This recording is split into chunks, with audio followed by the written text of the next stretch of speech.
Ladies and gentlemen, you are listening to the Sarzo VuDu Man radio show. Today, we have legendary rock legend, Mr. Mike Pinera. How are you, Mike? Hey, good, brother. How are you? I'm doing fantastic, man. It's great to see you again. And, there's so much that you have done in your past. You started playing music at what age? 14. 14. Yeah. What made you also decide, besides playing guitar, is to sing? I just loved it. I love singing. I love playing. I love composing. I sat down on a piano and I played heart and soul. Dong, dong, ding, ding, dong, dong, dong. And I could always get a partner to go ding, ding, ding, ding, ding, ding. And so that I started singing it after I learned the words. But yeah, it all kind of just came at one time. And we didn't have a place to practice. So where I was going to school, which was St. Joseph's School, they let us use the church to practice. So our first 6 months of practicing with my first band was in a church. And I would go out and buy the records that I liked, that I would hear on the radio. Mm-hmm. Usually, Chuck Berry, Elvis, bluesy rock. And I would buy it, I'd work out the chords and write down the words, bring it into the band. And so we had a real good sheet of songs that we did.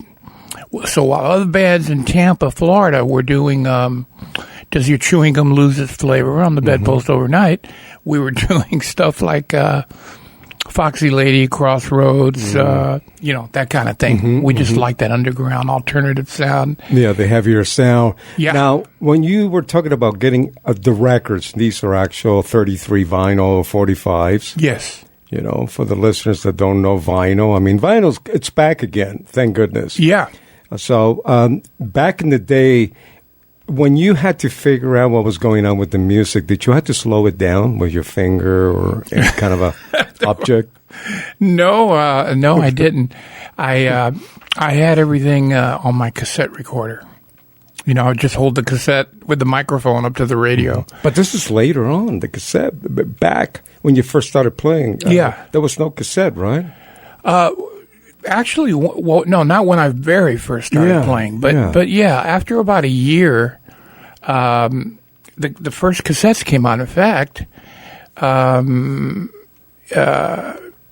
my guys in the band were saying, "What's that, man?" I said, "Watch," and I'd say, "Hello, hello," and then it would play it back. Wow! And this is before the Blues Image, right? Before the Blues Image. Wow. Yeah. I didn't know they had cassettes then. I sure did. They had these little cheapy. You could get them at Sears Roebuck, For good old Sears. Yeah. Oh, man. Silvertone amps. That's where I got my first guitar. Yeah. Did you really? What did you get? Well, it was the Silvertone guitar where the case was the amp. The amp. I've only seen, I think Jimmy Page has one, but it was great. You'd open up your guitar case, pull out the guitar, and then plug into the case. How convenient. They were ahead of their time, Without a doubt. Now, I believe that those were actually Valco amplifiers, which are considered the Supro Valco technology before Fender. Uh-huh. Right? Am I correct? Well, all I remember about that was that it was called the Airline guitar. Airline guitar and amp. Makes sense. Combo. Yeah. Yeah. And now, was it loud enough to be rehearsing with the band? Yeah. Yeah. Wow. And you opened it up. I remember seeing those. Yeah, yeah. And you open it up, and that's the amplifier. It's the case. Right. Yeah, how brilliant. That's true. I'm surprised that no one else is, really caught on that concept again and, release something like that, because we have digital, so we can have digital amplifiers that are not that heavy to, produce the same idea, same sound. Yeah. Absolutely. It was great. Just pull up to a gig with one case. Now, the guitar, did it look more, was it one cutaway or? It was a single cutaway. It was black and white. Oh, yeah.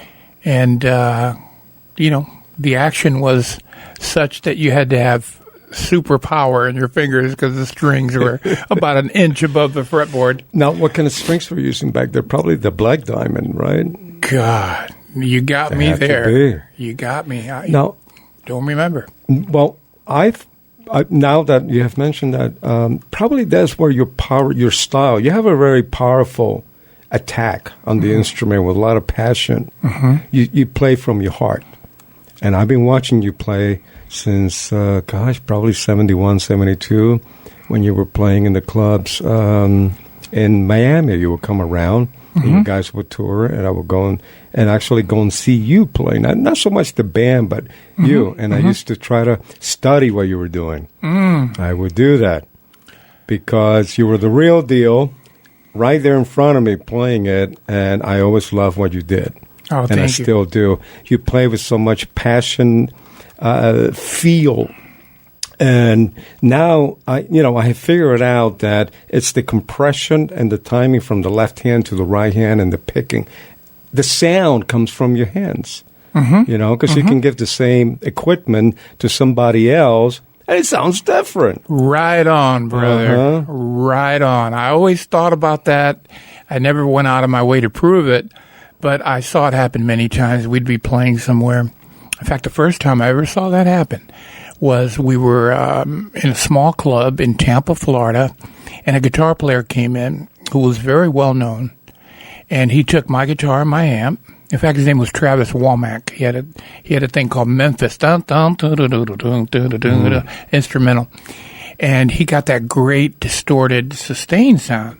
And all I knew was to turn my Fender Deluxe by that time up to 3 or 4. It was just real chinky. And the guy said, "Man, let me show you how to do this." Right there with everybody in the audience. He walks up to my amp and he turns it up to 10. And he starts playing power chords and, sustained licks. And I said, "Wow, that's incredible." And then other guitar players would come up and play, but they couldn't get that sound, even with the same setting. It just didn't sound like that. Now, do you remember what kind of guitar he was playing at the time?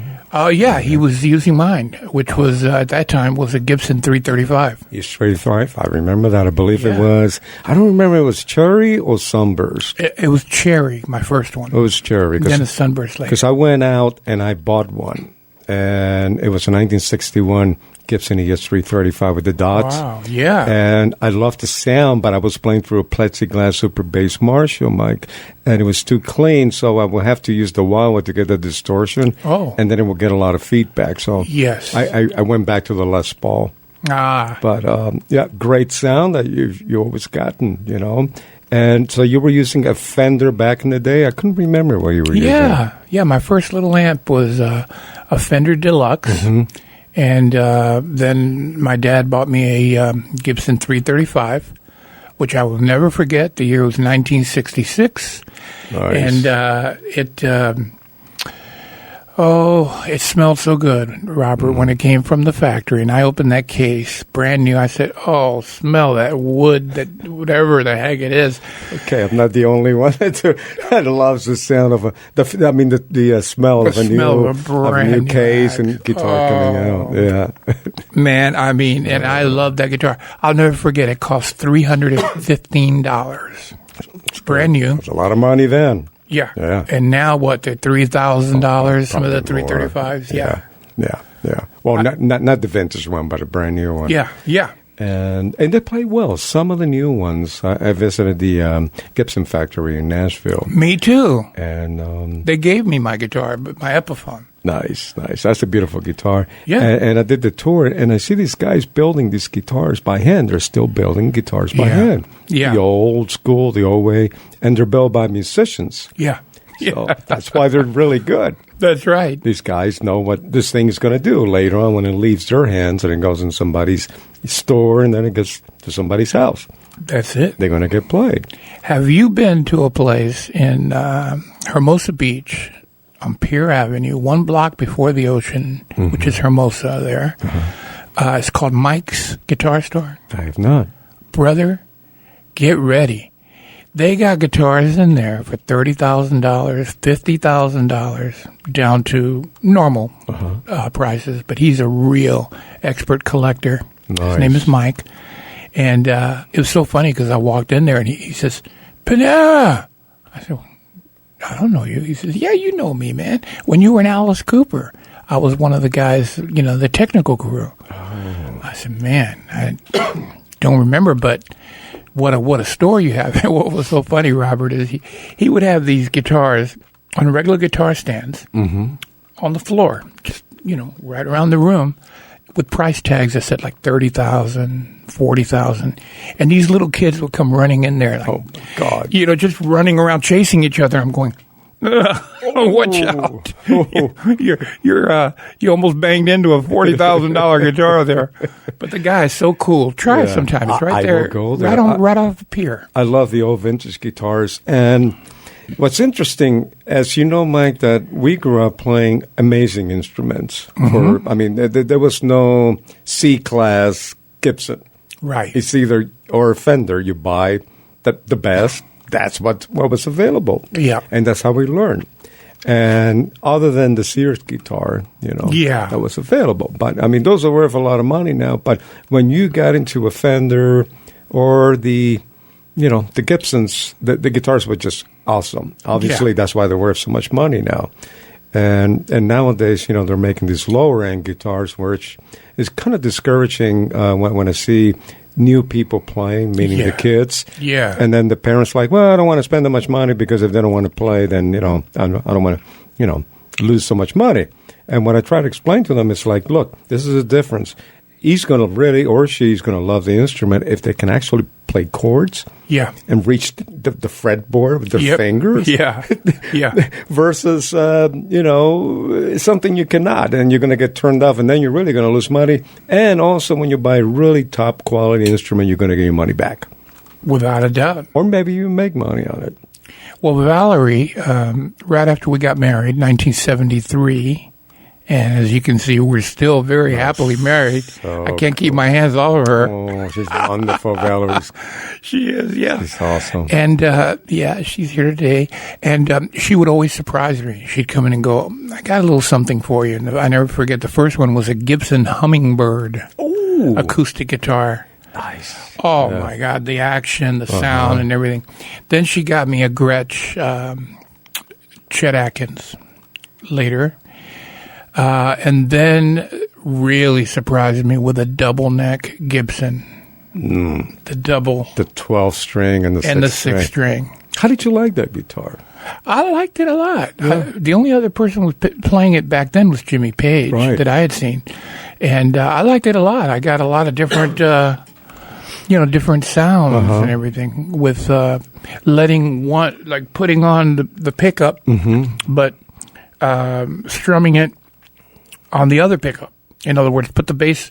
I'd be playing on the bass pickup, but I would also turn on the treble pickup of the other neck, and it would resonate real funny. Interesting. Yeah, it was a wild sound. Are you listening to that, folks? Yeah. Pay attention, because Mike has got a lot of good tricks. Yeah. I didn't know that one. I've never owned a double neck guitar, but yeah, it makes a lot of sense. Very cool. Now, did you ever play like a chord or an open tuning chord in one and then play on the other one? Yep. Oh, yeah. Did you change the tuning, or was it just a regular 440 tuning? Or? No, just a 440 tuning. Yeah, so you play the top two strings open, perhaps? Yes. Solo on a E? Yes. Yeah. Get a drone going, get the low E going, and then switch over here and start playing around it. Wow. Yeah, that was fun. Wow. Well, you're still playing great, and you're still touring. And your last record, I'm going to jump really forward because you played me some music that you did for a new record, and that was, a few months ago? Yeah. Yeah, it's been released. It's called Timeless. And it's Mike Pinera and Blues Image. And I took some of the songs that people have always requested, favorite songs over the years, like Ride, Captain Ride, and brought in a 40-piece orchestra. I heard some of it. It was brilliant. Oh, thank you. And, and then there's some other songs from the early Blues Image days, and then from my solo career, which was in the middle there. And everybody always asked for Inagata Davida, and so I brought in a horn section and turned it into a really funky Inagata Davida. A funky Vita, yeah. Well, you had the congas going on back with the Blues Image. That's right. Way back. That was really ahead of his time. That's right. And, that's a kind of that tropical feel. Yeah. But also, you're part Cuban, right? Yeah. Yeah. Mom or dad's side? Which side? On my dad's side, actually, I'm part Cuban, part Italian. And that's when you get part Cuban, part Italian, you get a guy who makes you an offer you can't understand. And so that's how I got along. I was making those kind of offers. Uh-huh. But look, Mike's having fun. Yeah, hi, Mike.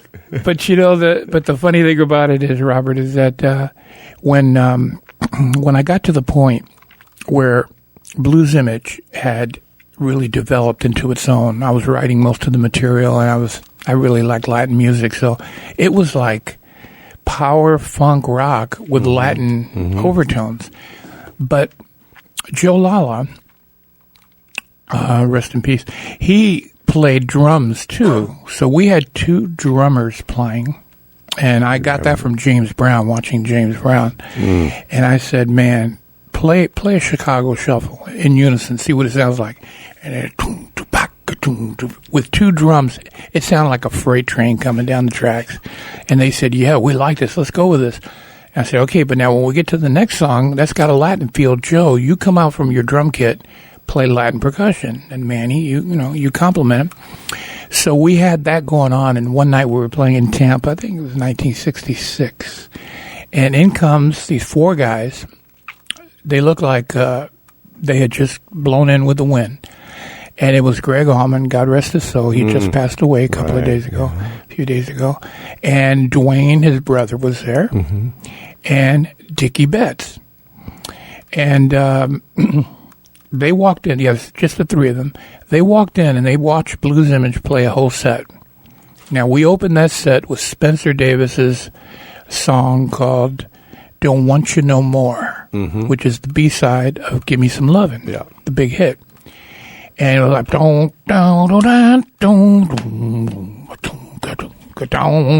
guitars playing that lead. And then we'd, split off in harmony.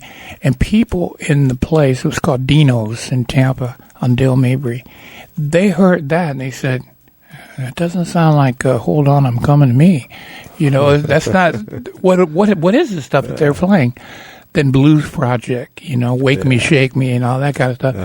And eventually moving into Eric Clapton, he had yet to form the Cream. He had the Blues Breakers with John Mayall. And some of those blues things were like out of control. Greg and Dwayne and Dickie come up to me after the set, and they said, what was that first song you played there? I told them what it was. They said, man, that's cool. What gave you the idea of the two drummers? I said, James Brown. And they said, that sounds so cool. And then the Latin thing, we had this riff that went dun da da dun dun dun da da dun dun da da dun dun. That's the one. That's the one. I know it. And that's on the first Blues Image album. So they heard that too. And they said, real cool, man. We live in Bradenton, so we're your next door neighbors. Let's stay in touch and all that. They were called, at that time, they had a really funny name. I forgot what it was. It wasn't the Allman Brothers yet. Almond Joy. They were called Almond Joy. This is real trivia. Now you're hearing stuff you might not normally hear. Almond Joy. Well, guess what happened? A few months later, they got signed to Atlantic Records. The first Allman Brothers album came out, and on it was Don't Want You No More by Spencer Davis, the exact arrangement that we were playing, and the dun, da da dun, dun, dun became One Way or Another. Oh, yeah, you're right about that. You see, the boom, bum, bum, bum, bum, bum, boom, boom, yeah, that's true. Yeah. So that riff, probably coincidence, but right. Oh yeah, right. But it was a few months. It was a few months after we had all met and everything, and they were very nice. We stayed in touch throughout the years. A lot of great things, a lot of great jams that I had with the Allman Brothers. In fact, you remember Miami High Life Fronton? Oh sure, jam there with the Bros. Yeah, we had a great jam. And it wasn't but a few days after that Dwayne went on his motorcycle ride and had his accident. I remember that. And then Barry Oakley, the bass player, shortly after that, just a few blocks away from where Dwayne had his accident. And, it's a shame because they really were true originators, innovators. And now with Greg gone, I don't know if you can really go out and play a gig and call it the Allman Brothers, I don't know. I don't know what's going to happen with the group. Yeah, I hope they... Yeah. Funny story. years later, again, fast forward, now we're in the 80s, and Butch Trucks, the drummer, again, rest in peace, he shows up with this little kid. Looked like he's about 12 years old. He says, hey, man, this is my nephew, Derek Trucks. I said, hey, Derek, how you doing, man? He says, hey, let's jam. This one-track mind for this little kid. The guitar was bigger than him. So there we go. We start playing, jamming, and we happened to be in the studio, so we wrote some tape and got it down on tape. And I said, by the way, today's my birthday, so thanks for being here. It's a big birthday present. He says, no, what are you going to do tonight? And I said, I don't know. I guess I'll go, probably go somewhere, have some dinner and jam. He said, let us go with you. So Butch and Derek and I and Valerie and a few friends, we went to a place called the Musicians in Fort Lauderdale, the Musicians Showcase or something like that. What year was that? This was like about 88, maybe. Okay. Somewhere in there. Yeah. Or maybe even a little earlier. I just take things by decades. Oh, that was the 80s. That was the 70s. That's about as close as I could get, All this drug-free living now, It kind of like lets you see how far out you were. But at that point, we jammed like almost all night long at this place. And people went crazy, and Derek and I became friends, and Butch Trucks played great drums, and we just... you know how it is, because you've been there. You still have a lot of the same friends that were there when you were playing and touring. We actually grew up in a great era, great environment, great, schooling. I mean, back in the day, we could play every night and jam. Yeah. That's what it's about, jamming. It's a form of communication. It's very, very tribal. It's kind of primitive, but they used to do it with the percussions from tribe to tribe, and they were like bunka bunka. Now we do it with guitars and bass, but it's a form of communication. And, when I go to a friend's house and if I see a guitar there, I'm going to grab it. And then we end up jamming, and then, a group of people go on the other side, in the other room, and then the players go on the other. Where's the party? I don't know. It's everywhere. But everybody's jamming. Everybody's playing. And I think it's a really beautiful, clean way of just hanging out and expressing your emotions. And it's all about vibe. Yeah. It's the vibe. Yeah. The vibe is, it's cool. I like it. Well, what's funny, Robert, is, a lot of times you go to jam with someone and they go, okay, what do you want to jam on? We don't want to jam on. Just hit a chord and let's go. Just go for it. But they'll go, no, I can't do that. Like, let's do Johnny Be Good by Chuck Berry. Let's jam on that. And I go, man, please, that song is jammed out. What are you going to do? Do a 3-chord progression, 12 bars? And so my favorite jams were with Jimi Hendrix, starting in 1968 to 69. And we had opened up a club with a friend of ours. You remember when we had The Image in Miami? Yeah. We had the Cream there. I went there. I mean, you play there. You play there. We were the house band. Yeah. Oh my gosh. That's why it was called The Image, Blues Image. Image. I didn't know that, Mike. Yeah. I mean, Frank Zappa performed. I saw opening Frank night there. That was opening night. Frank Zappa and Mother's Invention. And he had the Love-In Room. That's right. Which was really hangout, just chill with those lights. Yeah. Well, we called it the meditation room, so funny. But, we played there with a lot of great bands, and Grateful Dead. Jerry Garcia and I had a great jam. It was a cosmic kind of jam where we just looked at each other and started playing.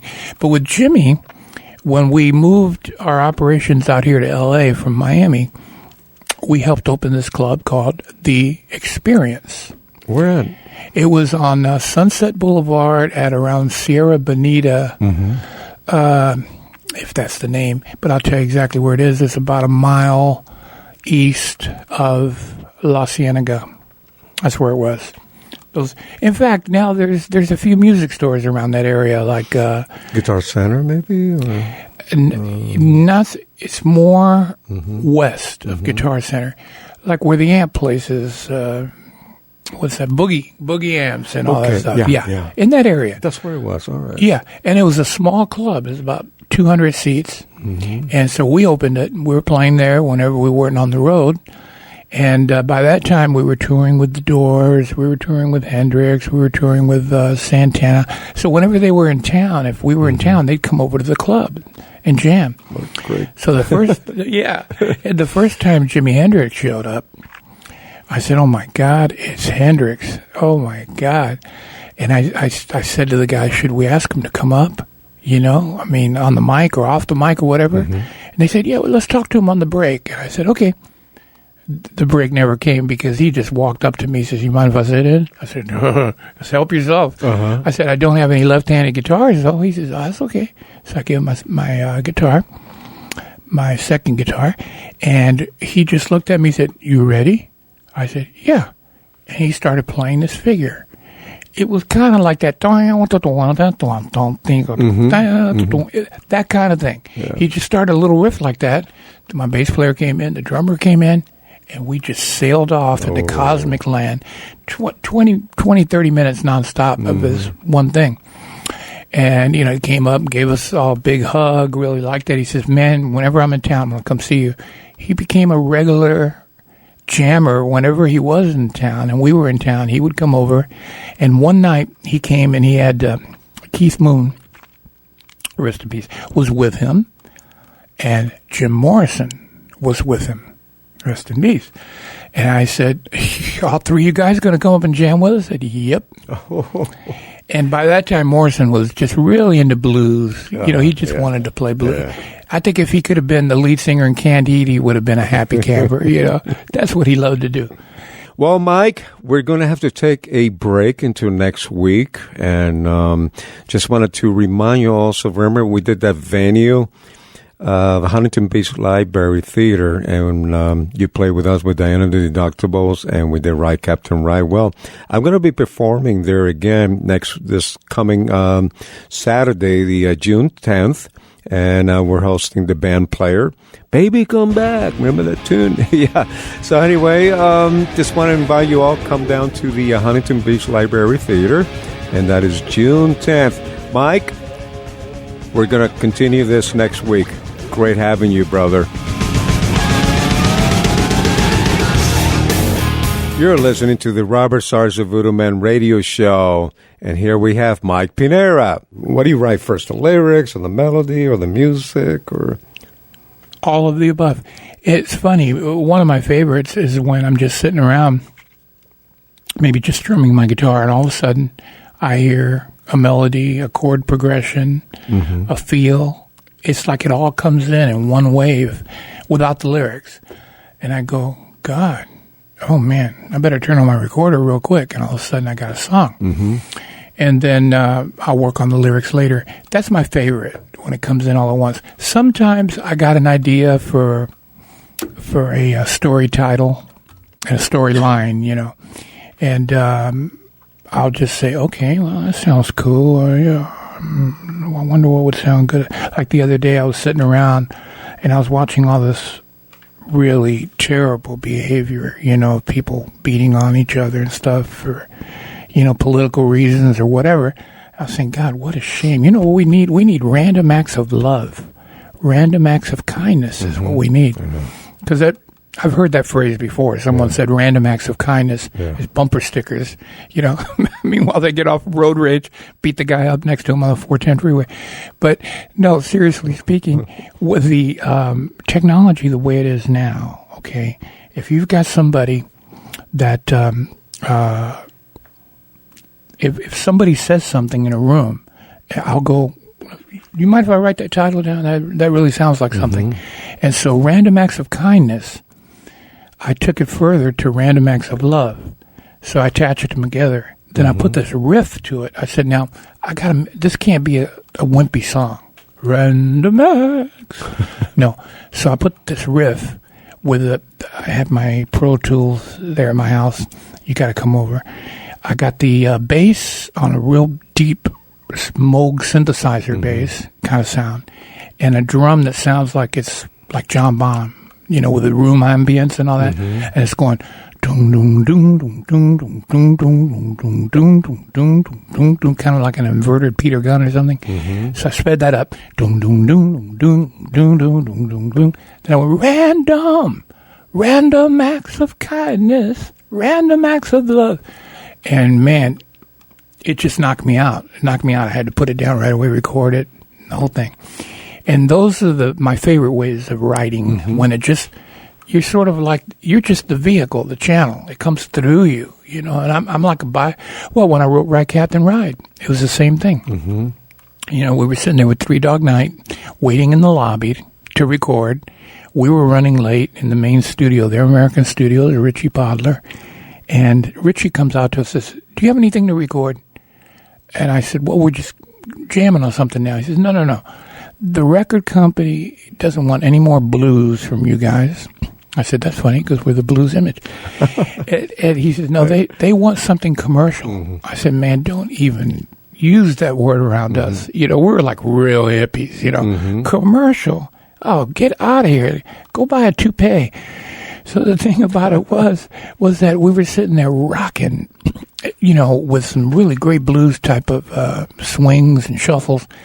But then he says, okay, if you don't have anything right now that sounds like a top 40 hit or that sounds like a pop rock song, then I'm going to have to ask you guys to leave because I got the Three Dog Night out there and everything they touch goes super platinum and gold. So I'm going to bring them in. If you don't have anything, if you've got something, I'll keep them out there on hold. He says, but let me tell you something. If you don't have something, I know for a fact the record company's going to let you go today. Oh. Today. And I said, what am I going to do? I had just learned how to meditate. So I said, look, I'll be right back. I went in the bathroom. I shut the door. And I'm sitting there, you know, mantras, whatever you want to call it, man. I'm just like really trying to go deep. And all of a sudden, I hear these words. 73 men sailed up from the San Francisco Bay. I said, well, I don't know what that is, but it sounds pretty good to me. So I just started writing it down. I was in there about 10 minutes alone. No drugs. Seriously, just a little meditation. Were the lights on or off? In the bathroom, the lights were on. I thought it'd be a little weird if somebody, you know, looked and said, the lights are off in there, but the door's locked. What's going on? And you're singing. Yeah, I'm in there singing in there on the toilet. So what I did is I took about 10, 15 minutes and I came out. And I went to our keyboard player, Skip Conti. Great guy. And I said, Skip, you got anything? We got to come up with something. I just got a few ideas. He says, yeah, listen to this. Ride, Captain, ride upon your mystery ship. He said, that's all I got. I said, that's all you got? I said, okay, then let me put my 73 men sailed up. And then the song just came together. What a great song, too. Oh, well, thank you. It gets a lot of airplay still. And it's in a lot of movies, commercials. It does real well, real well. And we, within 30 minutes, we had something we could play for the producer. So he came in. He said, okay, you got something? Said, yeah, listen to this. But the first words that 73 men sailed up from the San Francisco Bay, I wondered why I had said 73, and now I realized. Because the Fender Rhodes piano, which was right there in the middle of the room, said model number 73. I'm sure you've seen those. I had one. And that's because they had 73 keys, right? Yeah. But it had it in chrome, right? Written across the front of the keyboard. Big chrome. Model number 73. And I just thought, 73. I just liked the phonetics of it, the beat of the words. So we started it like that. 73 men sailed up. Long story short, the record company comes in and goes, we love it. Go ahead, record it, finish it. We're going to put it out. They put it out, and within a few months, it was at the top of the charts. I think it was number 3 already. Yeah, that's what I read. Yeah. It was number 3 in the bigger markets like Billboard and all that, and Cashbox. But in regional, you know, big markets, it was number 1. And it happened to be that's when Iron Butterfly asked me to join the band. Because they were letting go of their guitar player. And by that time, unfortunately, we were experiencing what a lot of bands experience today. And that is, you go out on tour and do one-nighters, and you're driving like 500 miles a night after the show, just in time to get to the next town and set up, have a sound check, and then go on. We were working way too hard. And then when we would get home, the record company say, okay, into the studio, start the next album. And the guys that were married, it was 3, they were in sad shape. They said, man, I don't even have time to spend with my kids, with my family. This isn't the music business I envisioned. And I told the managers, I said, why don't you give the guys a break? Let them go fishing with their kids or whatever. But no. In fact, one manager actually told me to my face, he said, you know why? You know why we keep pushing so hard? Because the normal life expectancy of a rock group is 2 years. Ooh. So we're going to milk you guys for everything that we can. Then we'll throw you out and you can go back where we found you. I said, what do you mean? You got the wrong group. Where you found us was headlining on Sunset Boulevard with Jimi Hendrix jamming with us. If you want to throw us back there, it's fine. So what happened is, and I hate to see it with all these great groups today, like Coldplay or whatever, they get to a certain point where they're peaking in popularity, and all of a sudden you hear they're splitting up. And that's all it is, man. They just don't have enough time with their families. They're being bossed around by the record companies and the powers that be. So we, basically had Ride Captain Ride out, and it was in number 1 in a lot of the major markets, but number 3 on Billboard. And this is where the fun starts, Robert. I get a call from the Pentagon. Actually, my managers did. True story, verified by people that were there on this secret spy ship called the USS Pueblo. I never heard of it. I didn't know anything about it. And the song is out, and the Pentagon says to my manager, how did this guy Pinera know about the secret spy ship, the Pueblo, while it was happening? Yeah. The public didn't know. It was, being suppressed. Uh-huh. And even my manager, who's pretty much in the know, says, tell me about it again. He says, yeah, a ship sailed out from San Francisco, from the San Francisco Bay. I think it had 73 men on it. Oh, jeez. Yeah. And went out to sea, encountered a big storm, and then somehow drifted to the kind of like the international waters, to the border. And a Korean destroyer came and kidnapped it and took it back to Korea. And that was the whole story of the USS Pueblo, which was a big thing. The ship is still there in Korea in a museum somewhere. And meanwhile, I'm singing 73 minutes from San Francisco Bay, rolling off to history and all that. And these guys are positive that my lyrics are intentionally about the Pueblo. Wow. And so I talked to the guy and I said, I see now why our country is in so much trouble. And he says, why is that? I said, because you guys apparently don't think things through. For this song to be number 1 right now, while on the same week that your incident is happening, means we had to have had recorded it several months ago. Right. So are you saying that I knew it was going to happen before it happened? Yeah. Is that what you're saying? And the guy just didn't know what the hell to say. I said, that's what's wrong here, man. You're talking about an incident happening now that I wrote about 3 months ago. I assure you, sir, it's just a coincidence. I didn't have anything to do with North Korea coming and kidnapping our ship. But I'll tell you some funny stuff throughout the years as I tour. And I do a lot of touring. I run into some of the crew of the Pueblo.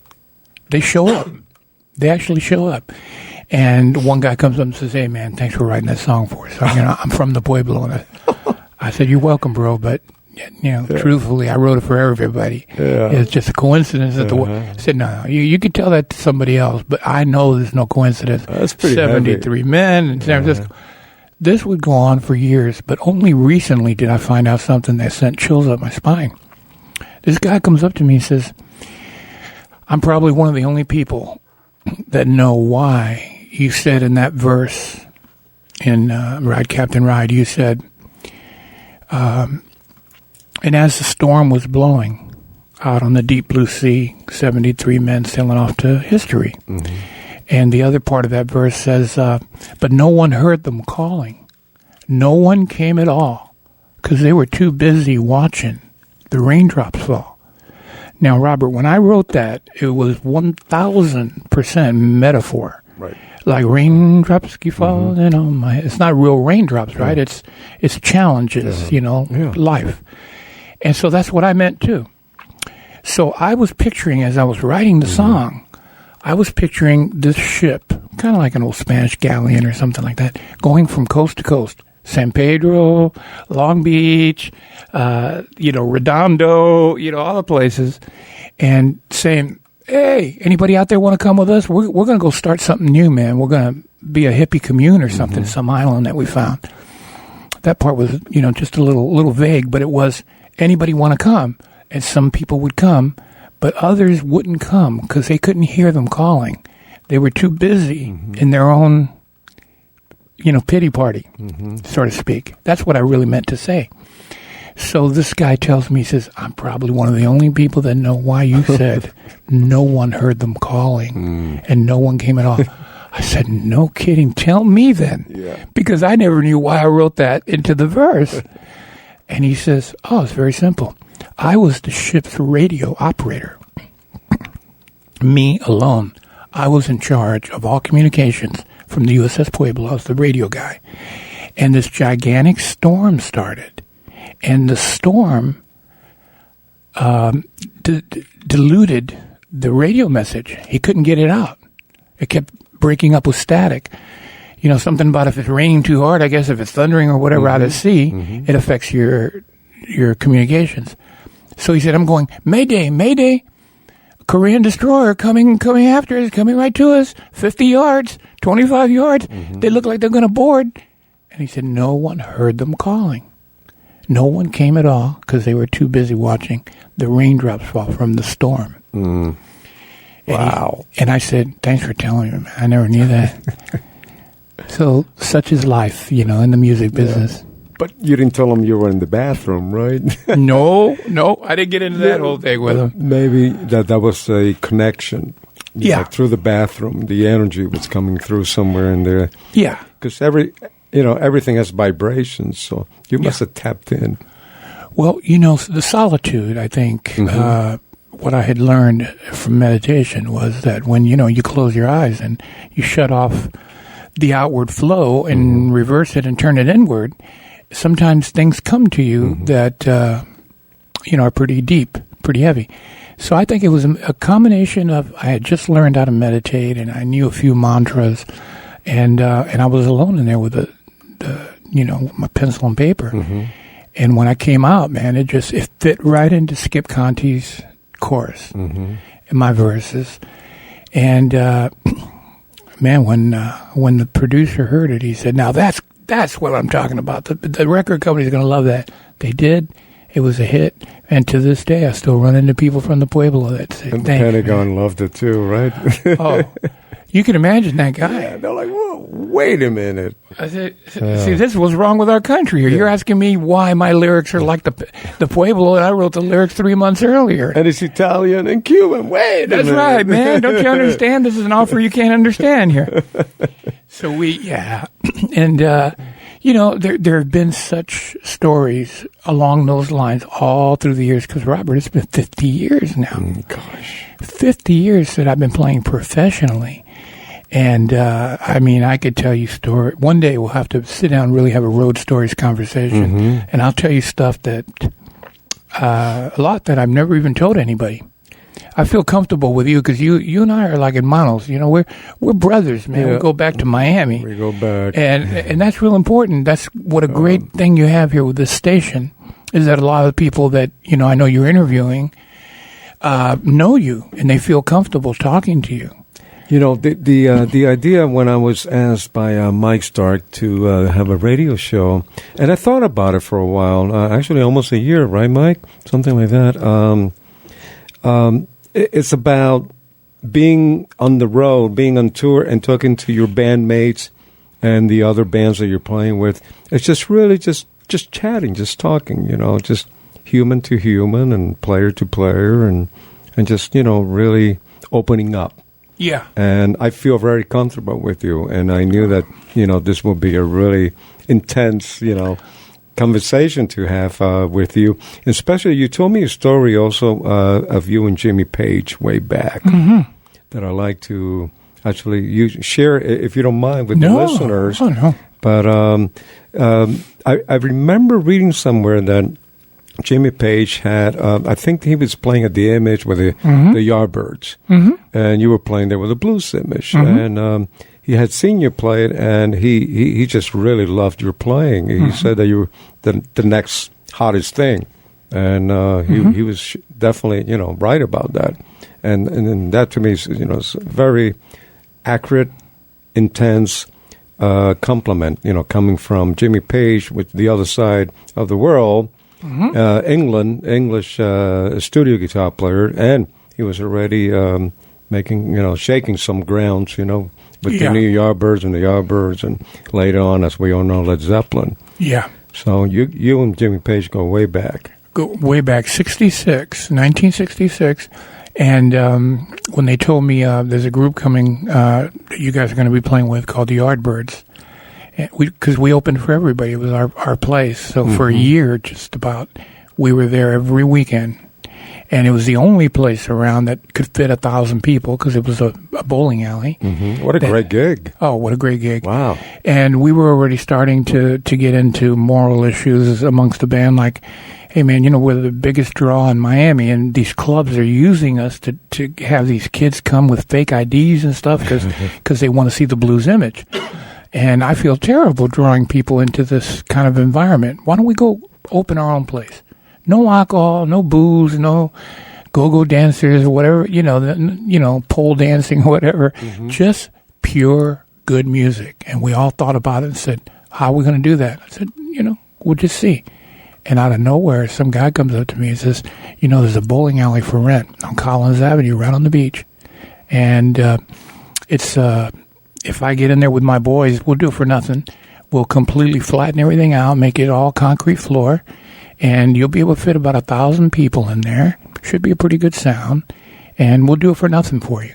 I said, wow. This guy named Hank, I'll never forget him. God bless him. He came in with his friends. He was a contractor, and they took this gigantic building and made it into one big gigantic building, except for the meditation room and beads and jewelry. It had a glass, didn't it? Didn't it have like a glass? I remember being in there and chilling, and I think it was Frank Zappa that was performing. I don't remember. It was about being part of that, era that I wanted to do that. That's right. And I went there. Yeah, it was a great place. That's the first time I had really seen black light posters. I was so naive that when you would see it done that way, like the Grateful Dead posters and Doors and stuff. It was just freaky, and people would go in there and light some incense and close that glass door, to shut the sound out. And a lot of people still to this day said those were the best times they ever had. But concerning Jimmy Page, when I found out we were going to be playing with Jimmy Page and the Yardbirds, I said, oh, my God, one of my favorites. I hope I get to see him. The owner of the place comes and says, listen, I need some help. Jimmy Page and the guys are landing in about an hour at the Miami airport. I have nobody to go get them. Can you go? I said, me go pick up Jimmy Page at the airport? Sure. So me and my guys, we went over to Miami airport, and here comes Jimmy. God, he was so frail. I mean, he was just, it looked like the wind could just blow him away, and real pale, typical British of that time. And he had this kid next to him. I thought it was his son or his brother or something, because he was like, attached. And so Jimmy says, yeah, hi, Mike. This is my friend, Steven Tyler from Boston. I said, hi, Steven. And sure enough, it was Steven Tyler from Aerosmith, later to form Aerosmith. And we all became friends at that time, 66. And Jimmy said, hey, maybe one day we'll get to jam together, do like a long jam, because we couldn't jam there. They had a tight set they had to do, and then that was it. So about 3 years later, I'm in Iron Butterfly, and he has formed Led Zeppelin. And we find out from our booking agency that we're going out on tour together, and that Led Zeppelin will be opening for Iron Butterfly. Wow. The warm-up band, was the I said, you guys got this wrong. Somebody wrote it down wrong. They headlined. We opened for them. I said, this is the way it is. So for close to a year, we did a bunch of gigs with Led Zeppelin, opening the show, and then us.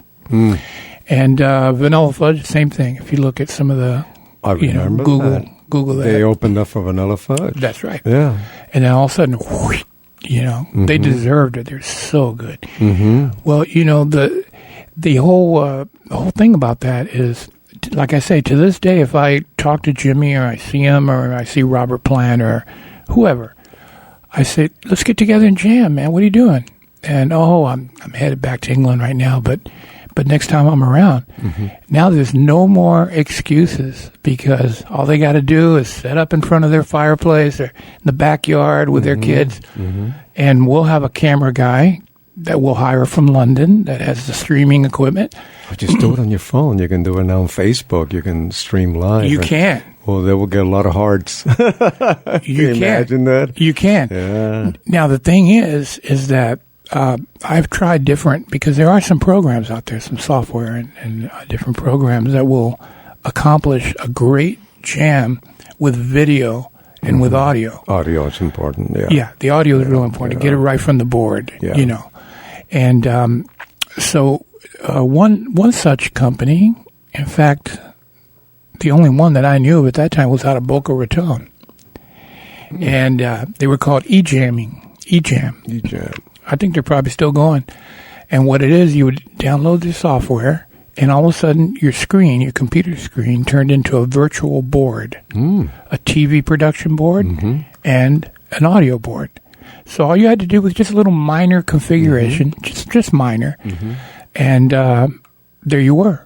And there's some actual examples of it right now on YouTube of eJamming, and it's amazing because at that point they were just about there. If you went bup, it went like bup, just a little bit late, Yeah. But from what I understand, now they've got it where it's perfect. Nice. You got to have that, because if you have a little bit of a delay, even with Pro Tools, sometimes I'll get a little bit of that legacy, that little delay that drives me nuts. Yeah.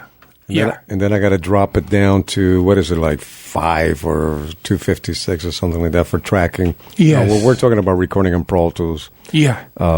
Depending, what system you're using, on a laptop or on a, versus a tower, obviously it's better.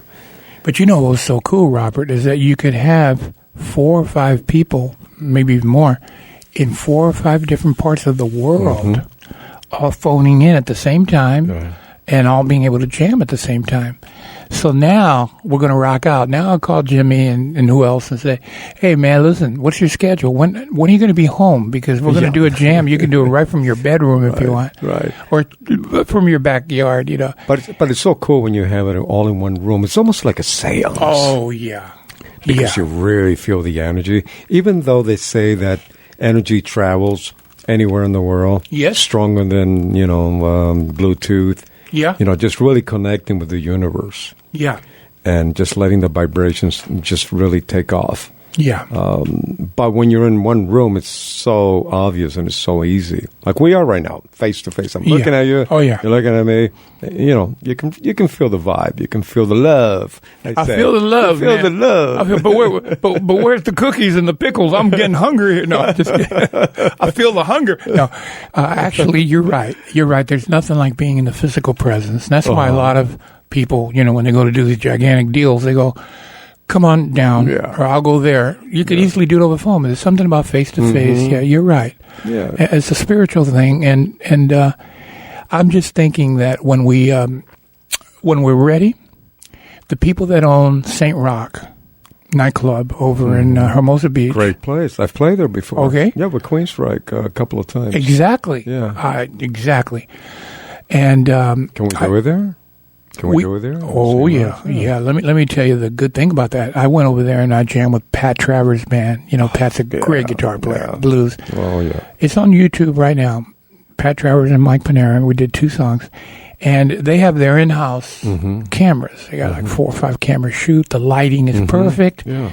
Everything's running from the board. It's a good sounding room. The only thing that trips me out now, Mike, is the curtains. Oh, yeah. They're white. Yeah. They freak me out a little bit. It reminds me of a funeral home. That trips me out. If I'm sitting in the audience and I'm staring at the stage. I don't know. I just like something about red or purple, drapes. Without a doubt. Or black, but the white, I don't know. It's a little, I don't know. I think it's maybe just me. Well, no, you've hit a point, because do you remember last year I was talking to you about a studio that we were part of? Right. In Hermosa? Uh-huh. Okay. That was Studio 634. And it had all the latest gear in there, but I persuaded the owner, Chuck Wilson, to put up green screen, Ultimate, Chroma, so you could key it out and put whatever you wanted. And so he did that. So it's like 20 by 20. Okay. And it's the green curtains and the green screen. And when people come in, they go, oh, look at that backdrop. But then all of a sudden, when he clicks key, and we're on, we're set up on the moon playing with or with Catalina behind us or something beautiful like that, or 100,000 people behind us. Then they go, wait a minute, I see what they're doing. It's coming out that way on the TV.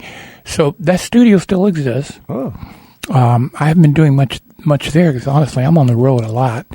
And when I'm not, I just want to be with Val. I just want to just shut off the world and have a good time. So we can do that here very, very easily. I mean, right? As I'm looking at you now, I'm picturing a green screen behind you with, in post-production, keying it out and putting whatever we want, the things that we're talking about. Are we? How we looked back then and all that, you know. Surfing, you know. Without a doubt, brother. Without a doubt. Yeah. And running away from the sharks. Swimming away, I guess. You're not kidding. We've had a lot of sharks over here, but yeah. You have. But I would love to do that. Yeah. And I got a drone. We can bring the drone in and take some out-of-body shots. You know, I'm having an out-of-body experience. Oh, no, I'm up 500 feet. But, that'd be good. And then we can do that live. And the final piece of the puzzle with this St. Rock thing is the guy who owns it. I got to meet him when they did their opening party a couple of years ago. His name's Gary Rogers. Carl Rogers. And he owns a bunch of businesses in Hermosa, like Rockefellers and Rock This, I Rock. I said, I get it. Anything has to do with rock, you own it, right? Is that it? He laughed. Great guy. But he has assembled a great team of agents and technical people that run St. Rock for him. Now, he opened a couple of years ago a business called iRock. R-O-C-K-E. Yeah. And it is exactly what we're talking about, video on demand. But he's found a way to monetize it very simply with PayPal or whatever. He has pages of advertisement of who's coming on. Now, not too many major artists do it. In fact, very few want to be on there because quality control, management, all that stuff. So they're mostly up-and-coming bands. But some of these up-and-coming bands, you know, they do a little bio, what they're about, what they sound like. You get a little sample of them. Well, if he says Robert Sarzo and Mike Pinera coming in, on the 1st of June and advertises that, he gives the people an opportunity to buy a ticket to the concert. And it can be 99 cents for the whole show, or it can be $4.99, depending on your popularity. But I'm seeing groups that I never heard of that sound all right, but they have large followings, like 50,000 people, that are paying. The people are paying through PayPal to see the concert. And then if you want to go further, there's a party afterwards at somebody's house, and you want to go to that too, add another 25 cents. I like that idea. Is that possible to be 360 camera viewing, perhaps? Oh, yeah. Yeah. The virtual. The virtual. Yeah, you get 360 virtual. Yeah. And there's 3D, and there's, high definition. They've got the technical stuff down. I think now, because everyone has such a large TV monitor at home now, that they will really enjoy that with a great stereo system, especially if we can go back to quad. Yeah. And we're back in the quad days, you can have the stuff moving around, which is something that I really enjoyed of the mixes from the music of the 60s and the 70s. Yeah. That things just move around. Right. And just, pan. It's called panning, That's right. I know you know what panning is, but for the listeners. Oh, yeah. So you'll be that I miss in a lot of the recordings nowadays, that people don't seem to do enough of that. And I think it can be really enjoyable because everyone is, wearing earbuds. Yes. And panning is just like, whoa, what's going on? Things are just tripping around, just bouncing from one side of the ear to the other side. That's right. I would like to do that with you, do a show like that. And we can jam. Yeah. And just don't rehearse. Just do it. That's it. Yeah. And there's plenty of guys that would love to come over and jam with us. And I like the vibe here. We got to do something here. I mean, without a doubt. Well, if we turn the lights down, I know we're in camera right now, but if we turn the lights down, I think it would be cool and burn some incense. I don't know if we're allowed to burn incense. And Santa Barbara candle, and, bring the VuDu dolls in here. And it's the VuDu Man radio show. We got a little bit, Yeah. You spell it VUDU. VUDU. Because if it was VOO, I don't think I'd be here right now. You're funny. You probably saw a lot of that stuff in Miami like I did when I was growing up. Yeah. Oh, man. Yeah. I had girls coming on to me that were saying, yes, you will be mine, because I am going to put a curse on you from the islands and all that Santeria and all that stuff. Santeria, yeah. And I said, well, if your magic works better than the girl that I'm in love with, Valerie, then, that'll be news. Because I tell you what, my life, I'm telling you, from when we first started rehearsing at that church at St. Joseph, and everything just started coming together real quick. And before we knew it, we were the #1 band in Tampa. And I had this entrepreneurial idea. I went to the guy who had the biggest draw, the biggest venue in Tampa at that time. It was Clearwater Beach, and it was called the Clearwater Auditorium, the Star Spectaculars. And what it was every weekend in the summer, this guy would bring in 1,000 people, an audience of 1,000. He could fit in their Clearwater Auditorium, and he would bring the absolute top groups in pop. Not like any, underground stuff, but like Frankie Valli and the Four Seasons and, Gene Pitney, Fabian, all that stuff. And I walked up to him. I thought about this. And I said, let me tell you something. My name is Mike Pinera. I got a band called the Impalas. The Impalas, like the car? I said, yeah, exactly. And we've been together for about a year. But, man, I'm telling you, we can save you a ton of money. I know you're making a lot of money, but I'll tell you, we can save you a ton. And he says, how would you do that?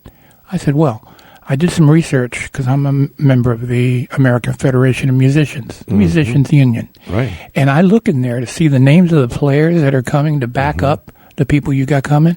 And these are all triple scale players. I mean, Frankie Valli doesn't fool around. When he brings a backup band, he's paying those guys like $1,000 each or something. Then you've got the airfares, the hotels, all that stuff, right? Yeah. I said, just to back them up for 45 minutes? No. Listen, let my band be the house band. Brilliant. And I mean, I said, we'll back them up perfectly, just as well as their bands that they have now, for a fraction of the cost, which will translate to you. You won't have to pay them those big dollars anymore. He says, well, that's very interesting, but how do I know you can cut it? I said, I'll give you an example. You have coming here in 2 weeks one of the most difficult rock artists or music artists to back up because he's just so picky, and it shows in his music. Gene Pitney, Town Without Pity, Man Who Shot Liberty Valance. Those are like movie scores. I mean, that wasn't like just like 3-chord progressions. I said, that's difficult stuff. Would you agree? He says, yeah. I said, okay, here's what I'll do. Tonight I'll get my band together, and we'll run down those 2 songs of Gene Pitney's. We'll put the background vocal parts, everything, just on the cassette, 1 mic, 1 pass. I said, I'll bring it to you tomorrow. Send it to Gene Pitney and say, will this do? Are these guys good enough? And if he says yes, then, we'll do it basically for almost nothing. So he did. He sent the cassette to Gene Pitney. He got a reply back right away, and Gene said, these guys will be fine. Yeah, I'll use them. I'll leave these guys at home. And then the promoter said, well, that's great. That means you don't have any airfares. You don't have to pay that triple scale, the hotels, because these guys live here. So what can we do price-wise now? How can we adjust it? And he started doing that with everybody. And every weekend, we were there just about at the Clearwater Star Spectacular, backing the biggest stars in rock, and we had just barely been playing a year together. Whoa, that's brilliant. Oh, man, it just... What a great idea, Mike. Well, it worked. It worked, yes. and we got to meet all these guys, and to this day, we're still friends. You know, Chuck, the other day, the funniest thing happened. Chubby Checker walks up to me at a gig. We were playing Palm Springs, and he says, "Man, you know the song I really like that you do?" I said, "Ride Captain?" He said, "No, man, Butterfly Blue." Oh, yeah, I love that from song your too. Iron Butterfly Metamorphosis album. Yeah. I said, "You know Butterfly Blue?" He says, "Man, I love Chubby Checker." The twist, telling me you like Butterfly Blue, which is psychedelic blues.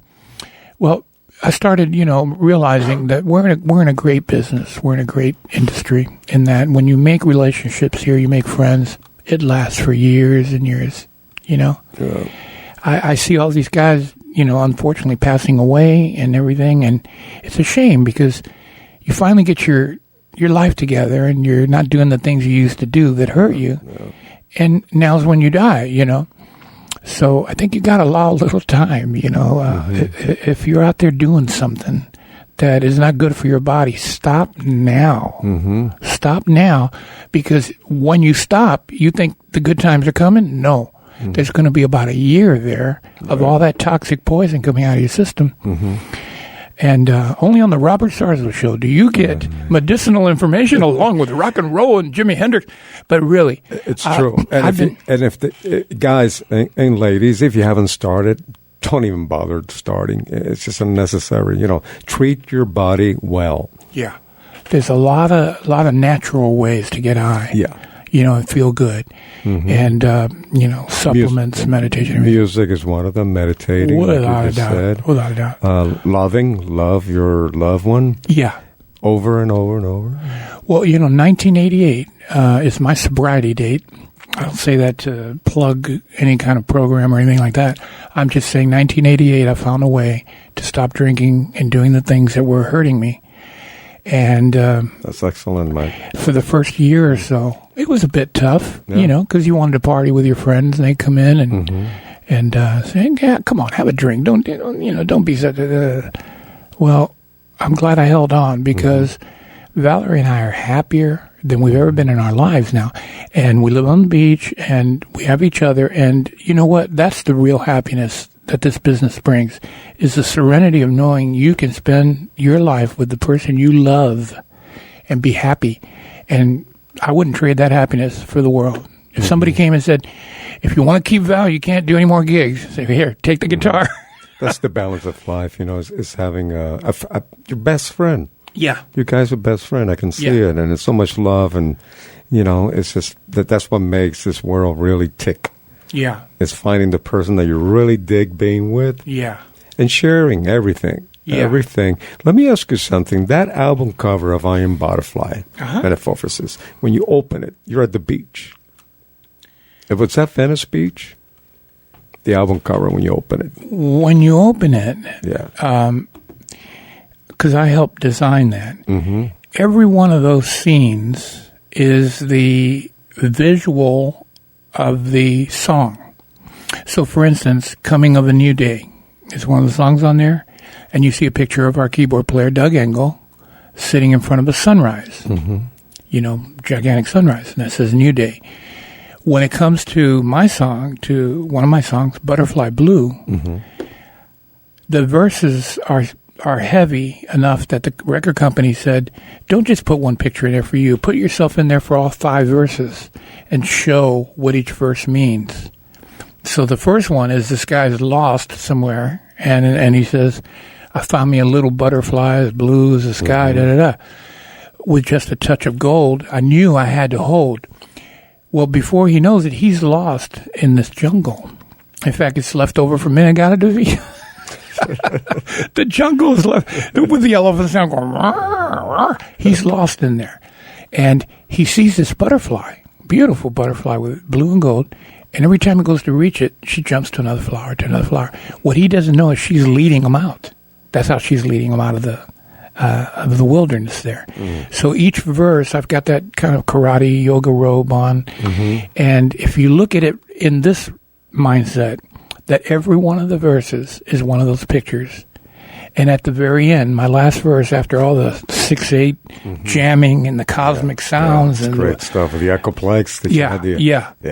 And that's when I first used the magic bag, which became the talk box. You were one of the first ones. I was the first. You were. Yeah. Where'd you get it from? Well, I got it from the inventor who brought it in while we were cutting the Metamorphosis album, and he said, I'd like you to try this, see what you think. And he kind of demonstrated it, but all he could really get is like just some kind of gastro sounds. It wasn't talking by any means. Yeah. And what he did is he took a plug and plugged it into the extension speaker jack or the speaker jack of your amp. And the talk box, which then was the magic bag, and it hung over your shoulder, had fringe, straight out of the 60s, had a speaker in there. In the bag, and it had some other things that he had there to accelerate the sound. Well, whenever you would hit a chord, it would come out of that speaker right up the tube. Then if the tube was into your mouth and you made the right moves, it sounded like you were talking. So I started off playing it for hours and hours. I said, I want to use this on the recording on Butterfly Blue. The only thing I told him was, there's one thing wrong though. Whenever you want to turn this thing on, you have to go to the back of your amp, unplug it from the speaker jack, plug your speaker jack back in so you got your amp, and then vice versa again. Yeah. So I said, why don't you put just a little switch that will take it to the amp speaker or take it to this speaker? He said, great idea. Okay, you're in. I said, I don't want any credit or anything for just proposing that. You can have that idea. So he did that. And then as I started using it on the recording, I started noticing that some words, some of the sounds were louder than others. You know, like we do nowadays with compression limiting. You want to try to get everything flat, try to get it even. Yeah. Well, brother, some of these things were going like way out, and then some you could hardly hear. So I said, why don't you get a capacitor?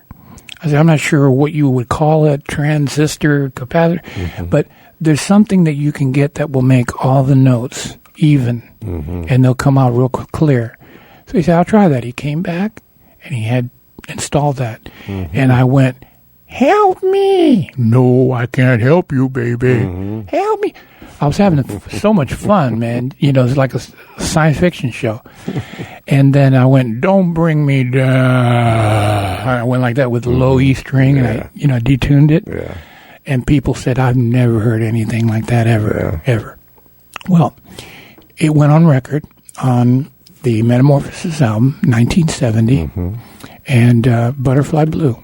A lot of people hear it, and they go, were you the co-inventor of that? I said, well, I helped out. I helped out with a few ideas. But the Butterfly only had another couple of years left at that time. 1972, the same reason I gave before for Blues Image. People were just fed up with having to live on the road, then come back not being able to spend any time with their family. And that led to a lot of psychological problems, which we would take out on each other. The management, the Butterfly was doing very well financially by 1970. And the management was so scared the band was going to break up that they hired the Hollywood's celebrity psychiatrist, Dr. Irene Casorla. She got paid $50,000 to tell us, hey, if you don't like what the guy says to you, your bandmate says to you, you say, screw you. Okay, that's what you do. You say, screw you. Now, if it's a topic or a subject that maybe you're a little flexible on, then you say, I'm easy. I'm easy. Well, brother, let me tell you something. It was like a madhouse, an insane asylum. You walk into an Iron Butterfly recording session, you'd hear, screw you, man. Screw you. Hey, I'm easy. I'm easy. Screw you, man. No, I just want you to play it a little different. Screw you. I'm not going to do it. And the effing word and all that. So $50,000 to learn how to say screw you and I'm easy. Those were the times we were living in back then. I said, my God, I don't believe this stuff.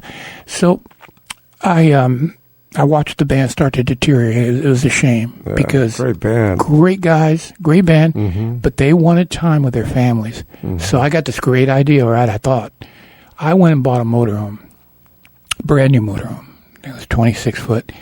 And I said to the guys, we got to write.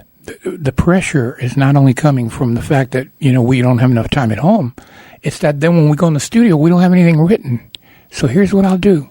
If you want, I will come with my motorhome and park in your driveway. I won't even go into your house. I won't bother you. You come out each day and spend a few hours with me in the motorhome, and we'll write. And by the time we get back to the studio to do the next album, we'll have it all written. Mm-hmm. And they went, that's genius, man. I can stay here, play with my kids. And, yeah, great. Well, the first guy in the band that I parked in his driveway lasted about 2 days. His wife came out and said, listen, I'm sorry. You're going to have to go. Because he wants to be out here all the time. He doesn't want to be. He doesn't want to be with us. So what's changed? No one's walking the dog. Yeah, exactly. He stays out here with you till 1 o'clock in the morning. And I said, okay, I understand. I totally understand. So one by one, each guy that happened with, they said, man, I'm sorry, my wife doesn't want you here. I mean, I can't do it. And so I ended up moving in with Lee Dorman, the bass player of the Butterfly. Mm-hmm. God rest his soul.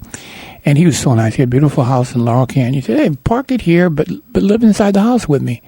And I did, and, felt at home with him, and we started writing and everything like that. And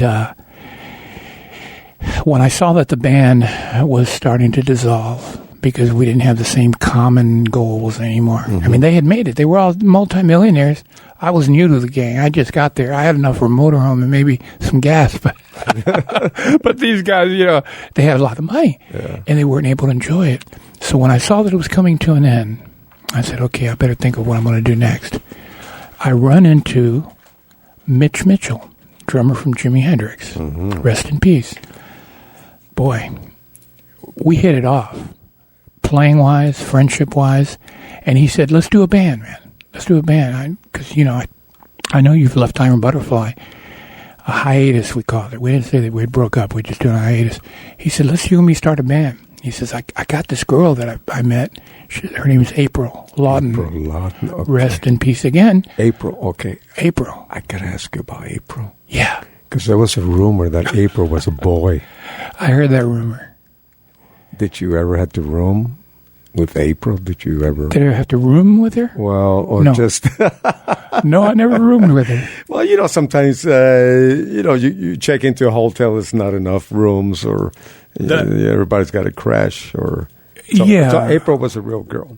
Yeah. Okay. As far as I knew. Okay. But I did hear those rumors. I had people come up to me and say, man, I went to school with April when she was Fred, or I don't know, some name, I went to high school with Fred, before he had the sex change operation. Yeah, because back in the day, that was one of the first female great guitar players also. So. She was. So somebody must have started a rumor that it really was because it played so well. She played so well. Yeah. I'm open-minded to anything.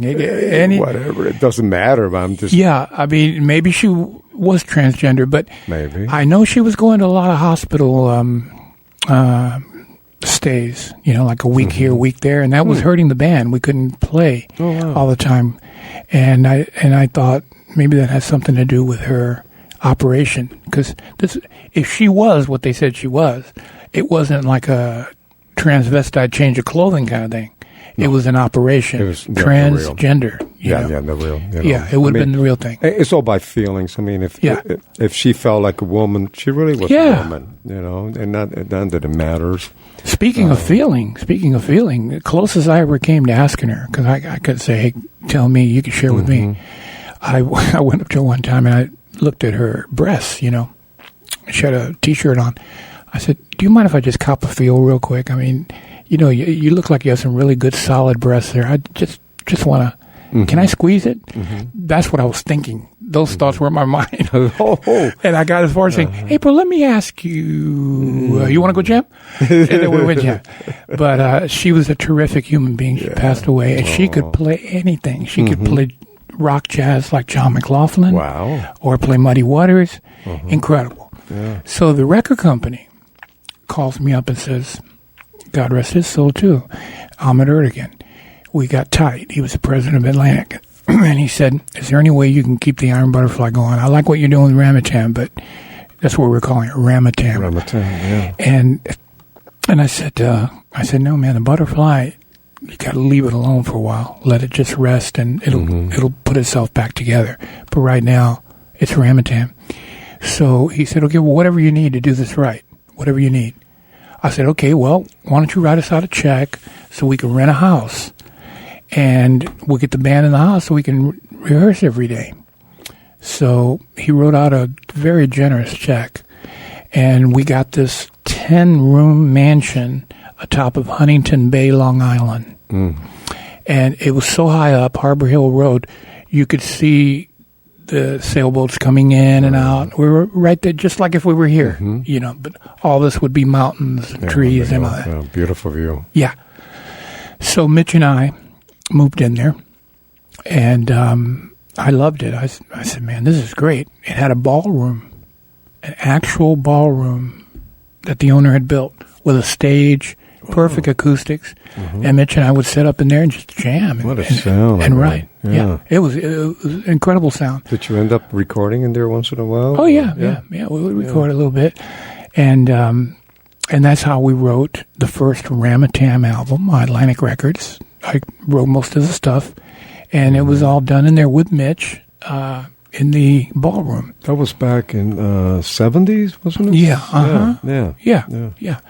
We just finished our last Iron Butterfly tour of that time, and it was funny because the opening band for us was Black Oak, Arkansas, and I was Jim Dandy, and Lee Dorman and I were producing them. Oh, wow. We took them to the label and said, what do you think about these guys? And we got them signed helped get them signed to Atlantic Records. So here I am producing with Lee, this band that is now on tour opening for us, and they're now starting to kick our butts because they're a real band, and they're tight, and they want to make it, and they're hungry. So they go out there, Jim Dandy to the rescue, and we did everything we would always do, but it didn't come out. We could all feel it. Yeah. The magic was gone. By 72, the magic was gone. We tried one last thing called Silly Sally, which I wrote, and we recorded at Criteria, and nobody wanted to show up from the band. So Manny Bertamatti, drummer of Blues Image, my dear friend, came over to play, and your Diane Marshall. Diane Adams sang on Diane Adams right? happened to be in the studio. I said, can you come in and hit this note? And she's on that record, Silly Sally. And Atlantic loved it. They said, this is great, but, it's kind of progressive rock. You can tour with Emerson, Lake and Palmer and people like that. But we don't really see any hits coming out of this, so you might want to take that into consideration. And then with April being so fragile that she couldn't stay on the road, we did a few big tours with Emerson, Lake and Palmer, with Journey, with Bob Seger, and a couple of other progressive rock bands, Jethro Tull. Yeah. And great bands. Oh my God, all progressive, and we would go out there and we would just. Sometimes they would come to us and say, "Man, we can't follow you guys. It's too great." I mean, Jimi Hendrix is drummer. I mean, Mitch Mitchell. He didn't know what a 2/4 beat was, man. It was his own style of drumming, and so that's what happened. Butterfly just kind of flitted out like that. It just kind of faded out, and Ramatam came on. The reason why I'm bringing you through this whole story chronologically is because Ramatam now broke up because of inward pressures, not being able to tour without April, having to go to the hospital and all kinds of stuff. And we're all sympathetic, all good friends, but we said, we can't really do this.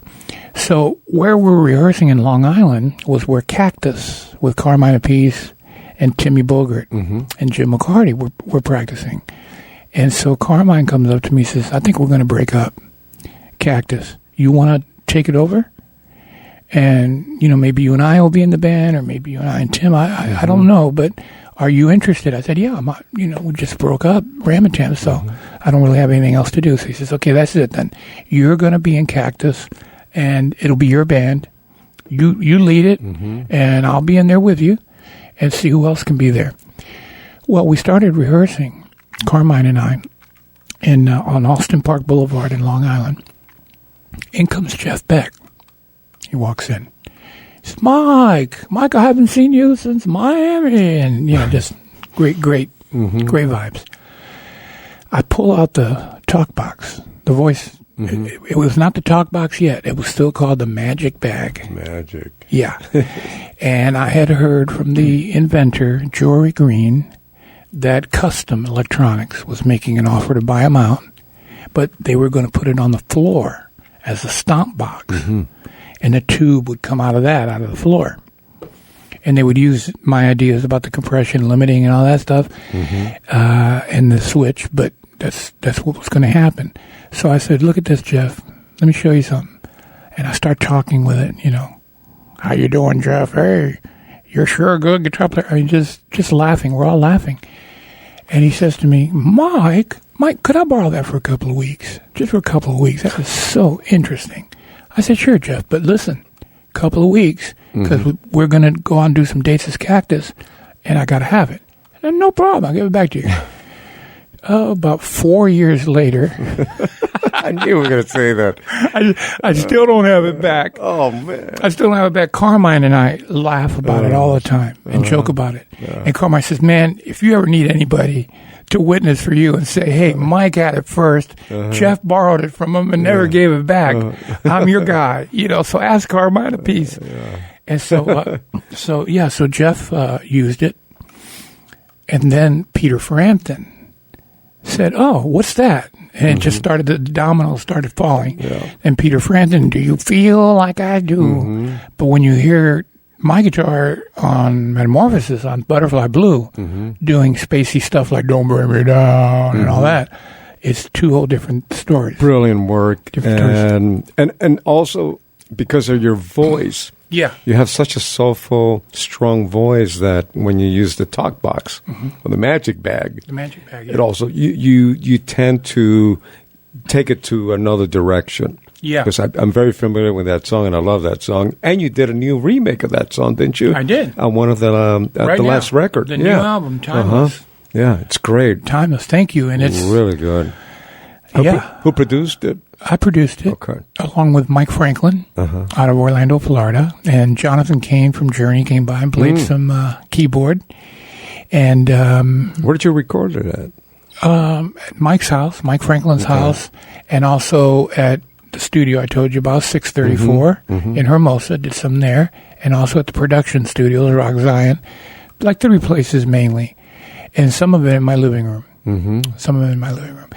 And so it turned out that now all of a sudden Ramatam had broken up. I'm sitting there. Jeff's out there with my bag. I'm hearing it on the radio with Peter Frampton. Jeez. Do you feel like I do? I want my bag back. I want my bag, yeah. Well, Mike, we have so much more to talk about, so we'll have you back in a few weeks, and we go way back, so there's going to be a lot of good stuff to talk about, so it was great seeing you again. So tune in next week, same time, same station, with the Robert Sarzo VuDu Man Radio Show.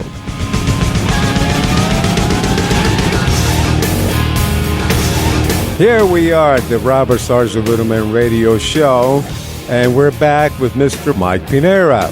How did you get in, how'd you hook up with Alice Cooper? Because you played in that band.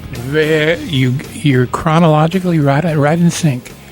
After seeing that Cactus was not going to do anything, and Ramatam wasn't going to get back together, Butterfly was threatening to get back together, but we weren't making any plans on how to do it, so that was still out there. I said, you know what? I'm going to do a solo album. Let's Isla? Was that Isla? Or? Isla. The first one. The first one. The second one was Forever. Yeah. But the first one was Capricorn Records, which at that time had the Allman Brothers, another band called Grinder Switch, and, like Southern rock. Yeah. That's Southern rock. And they signed me, and I did that first album called Isla.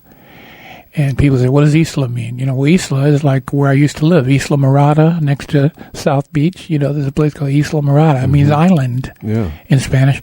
But I also thought it's a beautiful name for a girl. And so the song is kind of like metaphoric. It's right in the middle. That is a nice name. I don't think I've ever met any girl named Isla. Me neither. Yeah. Me neither. Thank goodness. Oh, yeah. Because then there'd be another Pueblo story. Hey, did you know I was born in Key West? But no, It was fun being in the studio. I found a gentleman who owned a record company. You may remember it, a record store called Specs Records in South Beach, South Miami. You might have been gone by then, but it was 1977. I left in 75. Okay. Yeah. Well, he owned a chain of record stores called Specs, and he said, I've been thinking about starting a record label called Spectre Records, and I'd like to sign you. And I'll take it to Capricorn, where I have some resources, and we'll get it distributed for you. So 1977, found my first solo album, and I was kind of, playing-wise, I was a little unsure of what I wanted to do, because everybody thought he's a psychedelic power rock guitar player. But meanwhile, living in Miami, as you know, and going down to South Beach and everything like that, you hear a lot of R&B, and I loved it. I loved it. And, you know, you're hearing that double time, chinka, chinka, ching, ching, chinka, chinka, chinka, chinka, chinka, ching. And I said, man, that's what I want to do. So Baird Spector, the owner of Specs Records, went out and said, where do you want to record it? I said, Criteria, the best in Miami. Yeah. Oh, yeah. He says, you want real strings? You want real horns? Or you want to use synthesizers? I said, no, I'll do the real thing, but it's going to be expensive. He brought in the Bee Gees string section. Ooh. They were on all those hits. You Should Be Dancing. You know, they were tight. Yeah. And then he brought in the Memphis horn section that did most of the big R&B records of that time. And they were my horn section. And man, I was in heaven. I'm sitting there with real violins, real horns, and my new tunes. And so it got released and didn't do much. Critically, yeah, a lot of people liked it, but there was nothing to grab onto and say, oh, well, Mike Pinera's turned this way. He's now a disco guitar player, or he's gone total blues, or, you know, that's what I always love about the British. You know, man, they zone in on a sound, and that's it. That's their sound. You know, they target it. I loved everything. I loved Stevie Wonder. I love Muddy Waters. Yeah. And you're very versatile. So you think that maybe that distracted your... That's what it did. Your audience that couldn't really get it. Yeah, because you got to get to the radio station programmers first, obviously, in order for them to hear it. Yeah. And the programmers were listening, you know, like down there at WLCY or whatever, and they go, oh, it's not what we play. We play like Doobie Brothers, and you know. Then you go down the street over here, and the guy says, no, we play Casey and the Sunshine Band and Betty Wright, you know, Clean Up Woman or whatever. Yeah. So I couldn't find a place to fit. But I said, at least I'm playing what I like playing. I love it.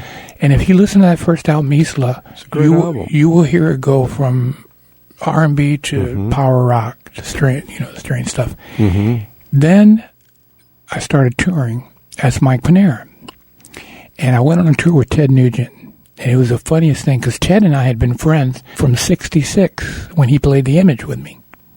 Journey to the Center of Your Mind days. And that's a great video, by the way, of the two of you jamming. I've watched that recently. Oh, my dear. Excellent stuff. Well, thank you. I appreciate that. It's just the two of you. It's just the two of us. Yeah. And some trivia that most people never heard was that we were doing a date in Miami together, Ted Nugent, the Amboy Dukes, and Mike Pinera. And so the promoter said, I got you some time over on Channel 10. You can go down there in their studios and jam and promote the show. So I said, great. Ted says, great. So on the way there, Ted says, who's going to be jamming with us? I said, I don't think anybody's jamming with us, just you and me. He said, oh, no. Can't just do two guitars without drums or anything. Like, we can't do that, Mike. I said, of course we can't, Ted. Come on, you're a great guitar player. I'll follow you. And all that. You know, I just tried to mellow it out. We got there, and we set up our amps and everything, and they turned on the lights. And Ted, I'd never seen Ted scared before in my life. He was always this real confident hunter with a bow and arrow. And, you know, he says, Mike, what are we going to play? What song? I said, no song. We just start jamming, man. Don't worry about it. Yeah, that's it. Forgot about it, man. Forgot about it. And he turns his guitar amp up, and I turn mine up. And we look at each other. Producer goes, okay, go, you're live. And I look at Ted, you know, give him the courtesy of starting it off, and he's just going like this. You see it on the video on I've YouTube. seen it, yeah. He's going like this to his strings, like he's cleaning them or something with his hands. And I'm going, oh my God, this is going to be rough. So I just started a riff. I went, just to get something that had a little bass line and some flow. He heard that, and that started snapping him out of it a little bit. He started playing a few notes here, a few notes there. About 5 minutes into that jam, we're finally jamming. And he's playing some really nice sustained notes, and so am I. But that was the story of that. Wow. He wasn't ready for that. He, you know, and most people don't know how frightened he was, and then that passed on to me. I said, well, if he's scared, maybe I should be scared. But we had a great jam, and we rocked out. And so then I went on tour with them, and we found something quite accidental. Tickets were selling okay, but the promoters were overbooking it into bigger halls really than we could handle. I think they thought a little more about us than we were really ready for. When I was touring with Journey and touring with Bob Seger and stuff, packed auditoriums because of them. Arenas. Yeah. And so then people were seeing me as a solo and getting to know about me, so that when I would come back to that town as Mike Pinera was somebody opening for me, I'd have a good crowd because they remembered me. But to go out there, Ted Nugent and the Amboy Dukes and Mike Pinera, it wasn't a thrilling bill. So we were half-packing houses. Now we're headed for Detroit, Ted's hometown. Okay. And the promoter who's doing the Michigan Palace there says, why don't you, I saw you guys the other day playing a show. Mike, you come up at the end of the show after Ted's set, and you kind of sit in a little bit, right? Do you do that on every show? I said, yeah, we love to jam, and people get off on it when Ted says, I'm going to bring Mike Pinera back out. He says, why don't you do something with that? Turn it into something. Call it the jam or something. And so we said, well, we don't want to commercialize it. I mean, we're just having fun, We don't want people to expect some kind of set remedy. And do you know what happened? Ted says to me, Mike, this guy may have something here. Why don't we say we're going to have a guitar battle? Let's call it the Battle of the Guitars. And me being the songwriter that I am, I said, no, it doesn't sound quite right. Let's call it the Guitar Battle of the Century. Rather than the Battle of the Guitars, call it the Guitar Battle of the Century. Ted Nugent versus Mike Pinera. And maybe if we're lucky, we might be able to get some radio play, radio time, and we'll do like the wrestlers do. Just start, people have to, hold us apart, like we're trying to tear each other, and chairs are flying and they hear all the sound. And he said, well, we don't have to go that far, but yeah, something like that. Yeah. So later, on the day of the show at the Michigan Palace, a couple of days before, the club owner, the theater owner of Michigan Palace informs us that the tickets are so half full. And he says, if we're going to do something, let's do it now. So Ted says, put me on the radio. Let me do some rapping. He gets on there. He says, I want to tell you something. I'm going to be playing at Michigan Palace. I'm a Michigan boy. I'm a Detroit boy, and I'm going to really turn it on. And I got this guy named Mike Pinera who's opening the show. I'm going to rip him to shreds in front of all you people. If you ever want to see a guitar player get ripped to shreds, it's going to happen day after tomorrow at the Michigan Palace here in Detroit. It's going to be the guitar battle of the century. Believe me, folks. Ted Nugent versus Mike Pinera. The next day, the promoter calls and says, I don't believe this. Most of the tickets sold. Nice. After that radio interview. He said, so why don't you go on today and say, yeah, tomorrow is the big show, and do whatever you want to do. Cut him down. I said, no, I'll play the nice guy. Because I am a nice guy. So I said, folks, I guess you probably heard Ted Nugent up here, threatening that he's going to rip me to shreds and all this. I mean, I could go with all that until he said he is the greatest guitar player in the world. Now, there I have to disagree. Ted's a good guitar player. He's a great guitar player, but he's not the greatest in the world. And neither am I.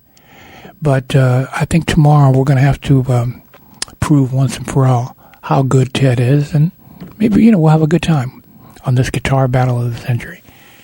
So the tickets, by the time it was the next night, sold out.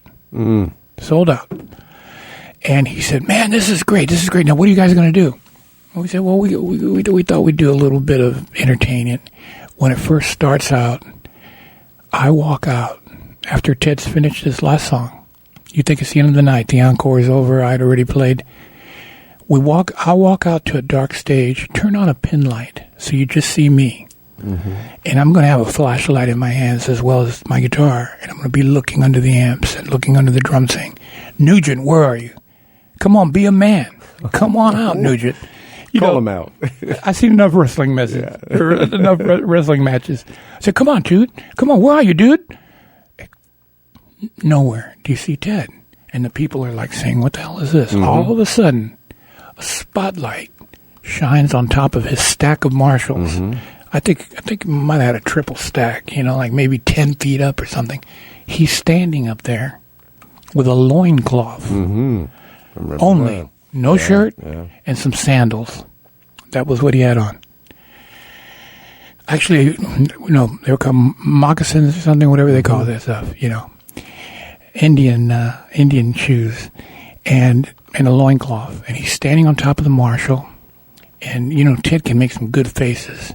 And he made this face, kind of like the wolf man. He just showed his teeth, and he looked like, like he was psychotic, right? And the spotlight is on him. Meanwhile, I'm below the Marshall, still looking with my flashlight on the floor. Come on, Nugent, where are you? And the kids, God bless their hearts, they go, Mike, look out, he's up there. Look, he's up there, Mike. I'm going, where? And I'm really playing into it. I'm looking all around except up, I said, where is he? Mike, look out. And then all of a sudden the drummer goes, brrr. Ted jumps off the Marshalls, unbeknownst to me, and lands on my shoulders. Oh, gosh. Boy, thank God I was healthy. Because if I'd been drinking or something, maybe he and I would have hit the floor. But I'm going, whoa. And the jam starts. Cut time. And the people just jump out of their chairs. And we're shredding. I mean, shredding more than you would hear in that time period of the 70s. Yeah. And the people are going crazy. So Ted, I guess he got caught up in the moment, but he grabs my guitar cord and wraps it around my neck like he's choking me. And I'm trying to play, and I'm wrapped up. The people went crazy. And then for the peak out of that jam, Ted stops the band, and he says to me, watch this. His roadie comes out and puts a big glass dome on top of his Marshall. I mean, big. And he puts it up there, transparent, and they put a light on it. And Ted says, watch this. This is what I'm going to do to your brain or something like that. Yeah. He grabs his Birdland, which is great for feedback, gives him Birdland. He holds one note. And it starts going,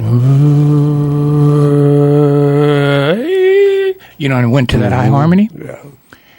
The dome bursts. Wow. And the people saw that and said, oh, my God. And they're clapping. And, they're sure that's it. Yeah. We played a little more, and that was the end of the night.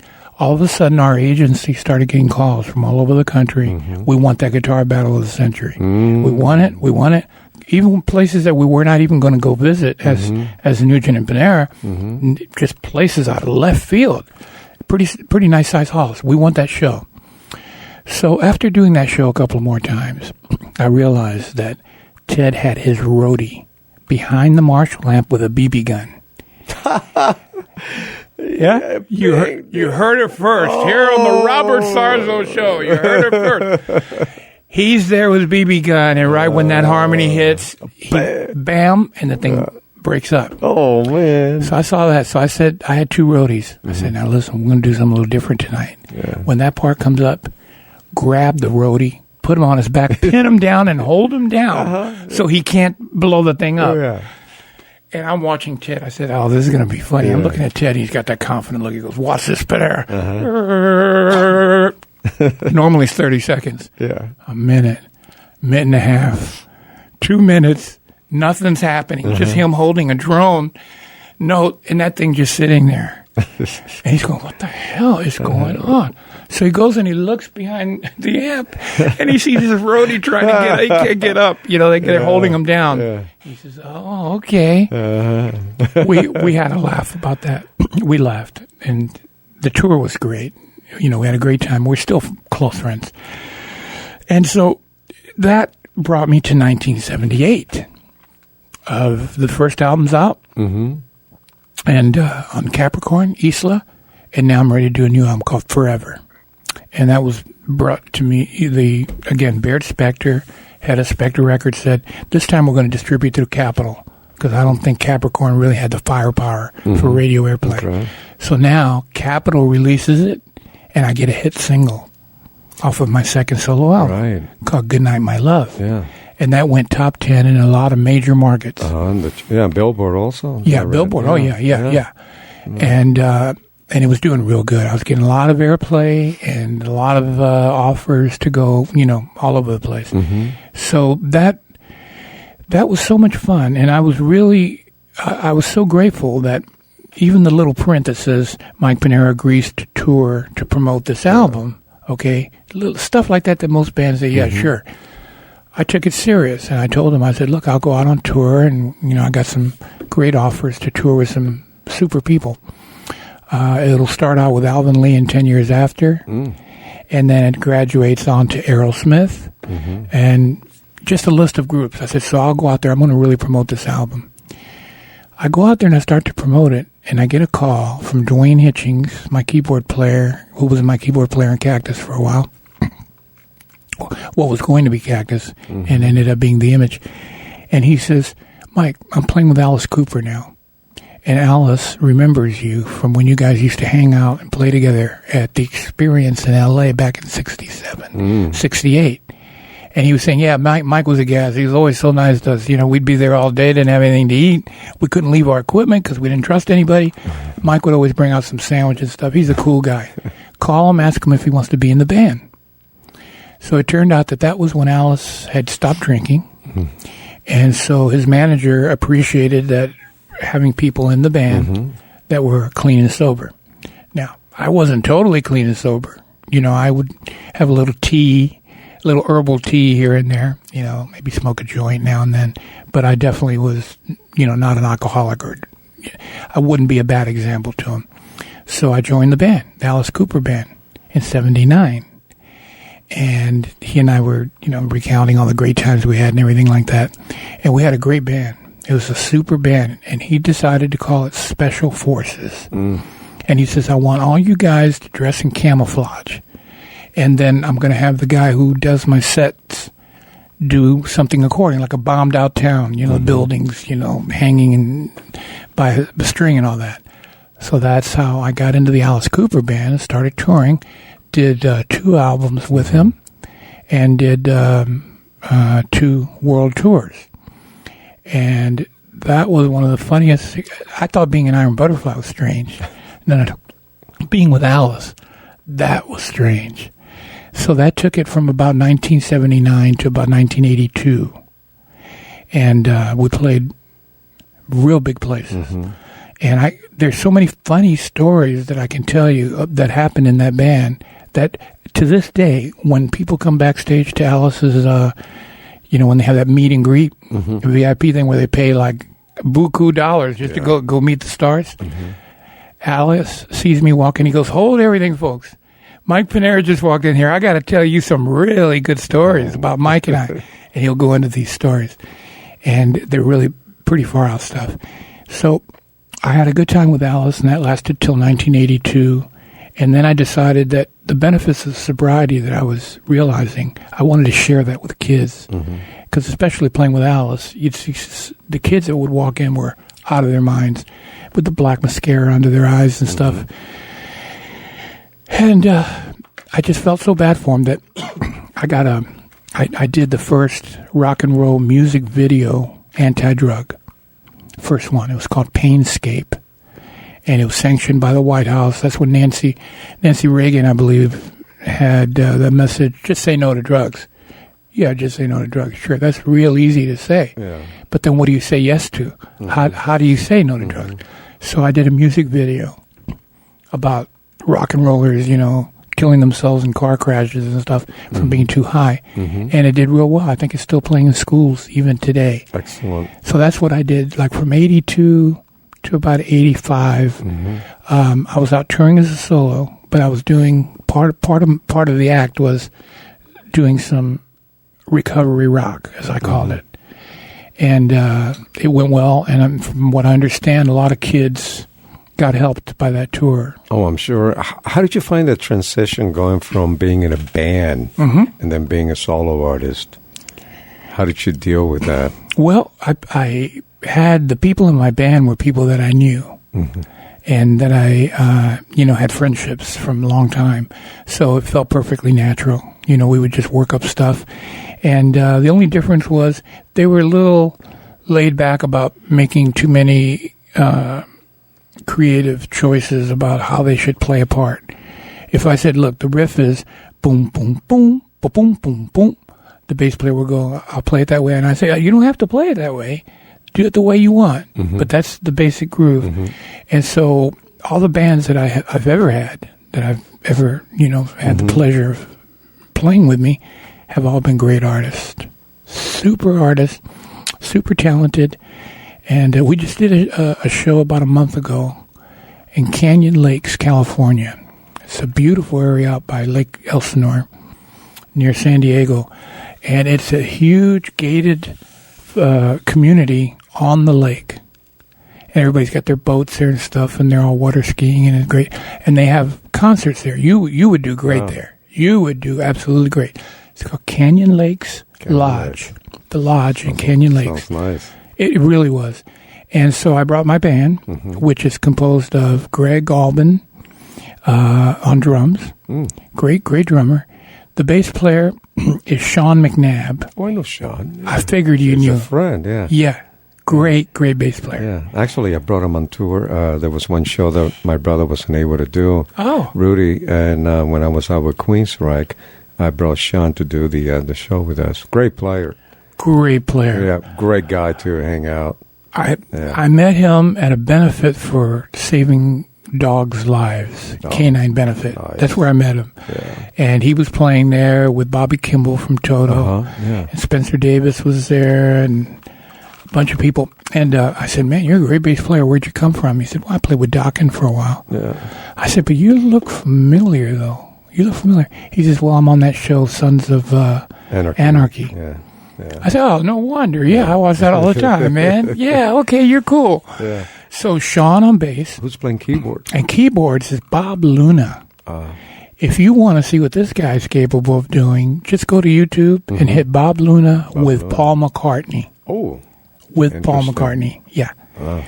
And he's an excellent keyboard player. Nice guy. Plays real big shows, and transcribes everything, 40 pieces. Here's your sheet music. Brilliant guy. So Bob on keyboards. And then I had a second keyboard player named Dennis Rennick, a friend of mine from Hermosa, because I just wanted to give these people something really special, a big sound. And especially since a lot of my material for my solo albums had horns and strings, plus piano, plus B3, I wanted to be true to that. And then, so we went and did that at Canyon Lakes, and the place was sold out. Nice. So it was just like over a month ago. Yeah. And it was sold out, and the average age was maybe 40 years old, I don't know, somewhere in there. There were some people who remembered me playing here at Anaheim with The Who. I mean, this guy went back and said, I saw you with The Who at Anaheim Stadium. I saw you with Hendrix at such and such. And I said, email me, man. I'll send you some memorabilia that time. I'll send you some posters and some, recordings that were out at that time. You've had such an amazing career, and what's so awesome is that you're still doing it. You're still putting out great recordings, and you're a really cool guy to hang out with. And I'm not saying it because you're right here in front of me, but and you still got it.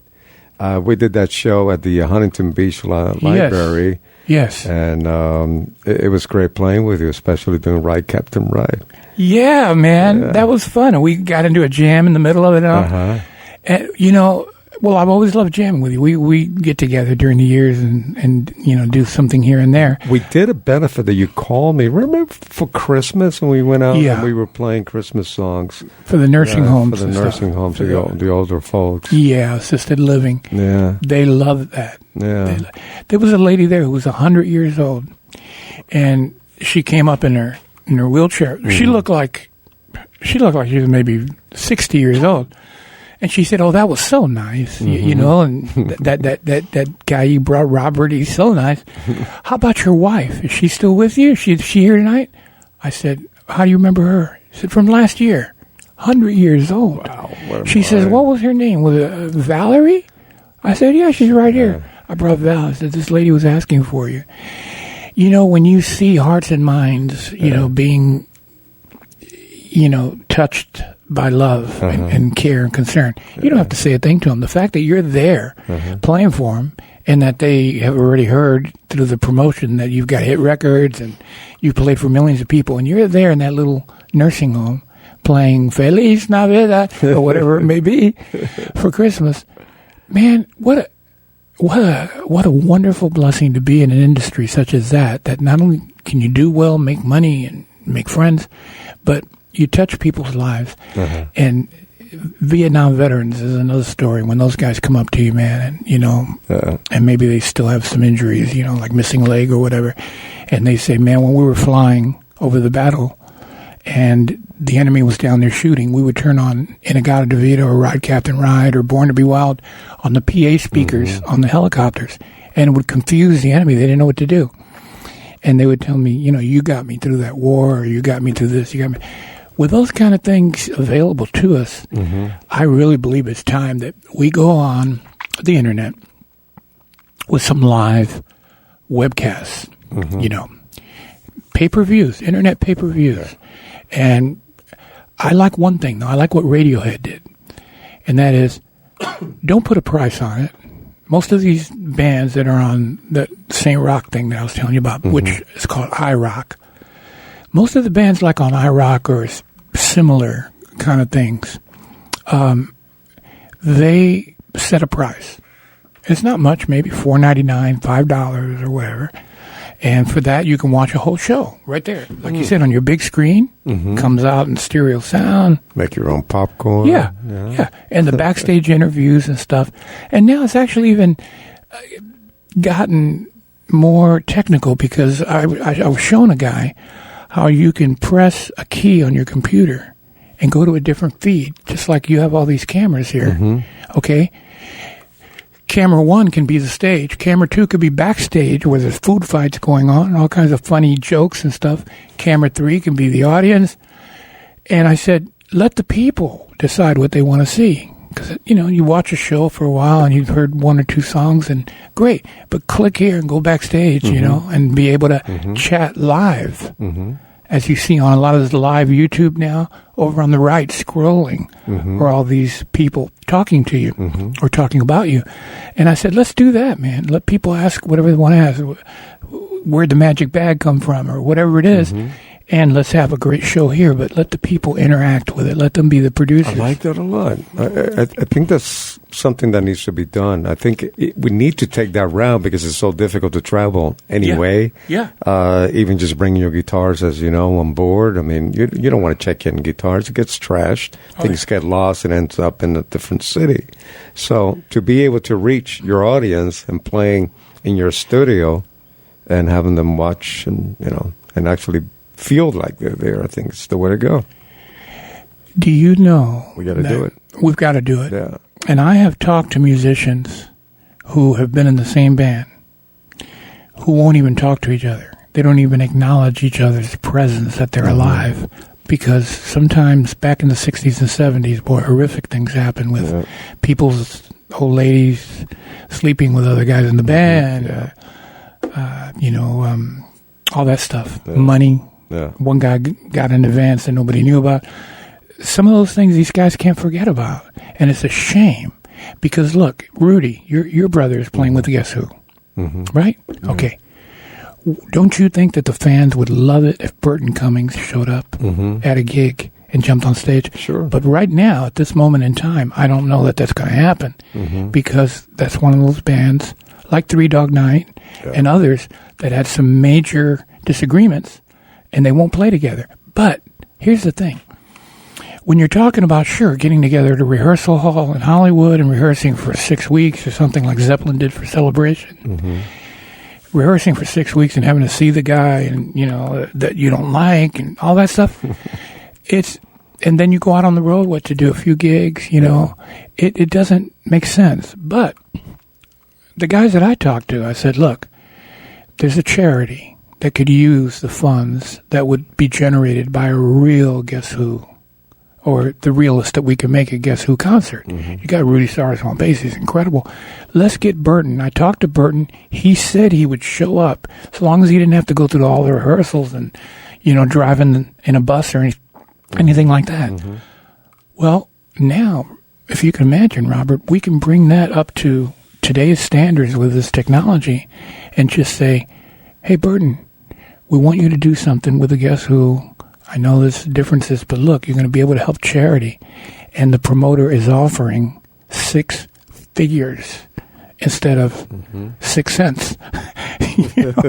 He's offering 6 figures if you will come and play a show that night at his location. And, most of that can go to charity and the rest for expenses and fees. And, brother, we have an opportunity now with this new day of internet pay-per-views. I affectionately call it COD, Concerts on Demand. Oh. Get your COD right here. Like that. Right here in St. Pedro with Mike and Robert. Well, that's the thing. Yeah. And COD. And so then people can order the concert.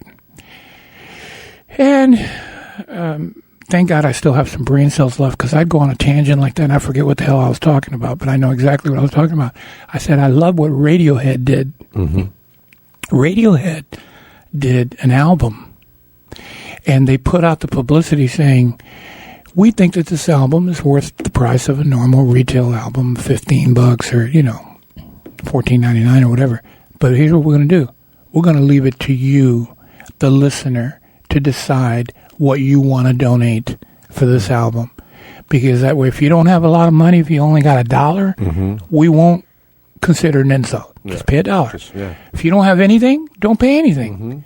But if most of you classic rock fans who we believe are real fans and wouldn't skimp, if you like our album, then send us $10. $10 would be a good price, even though it should be 15. Do you know what happened when they did that? First of all, the record industry went crazy and said, oh, here we go. Between Napster and now this thing, people deciding what they want to pay and what they won't pay, we're going to be in trouble. Okay. They were in trouble anyway.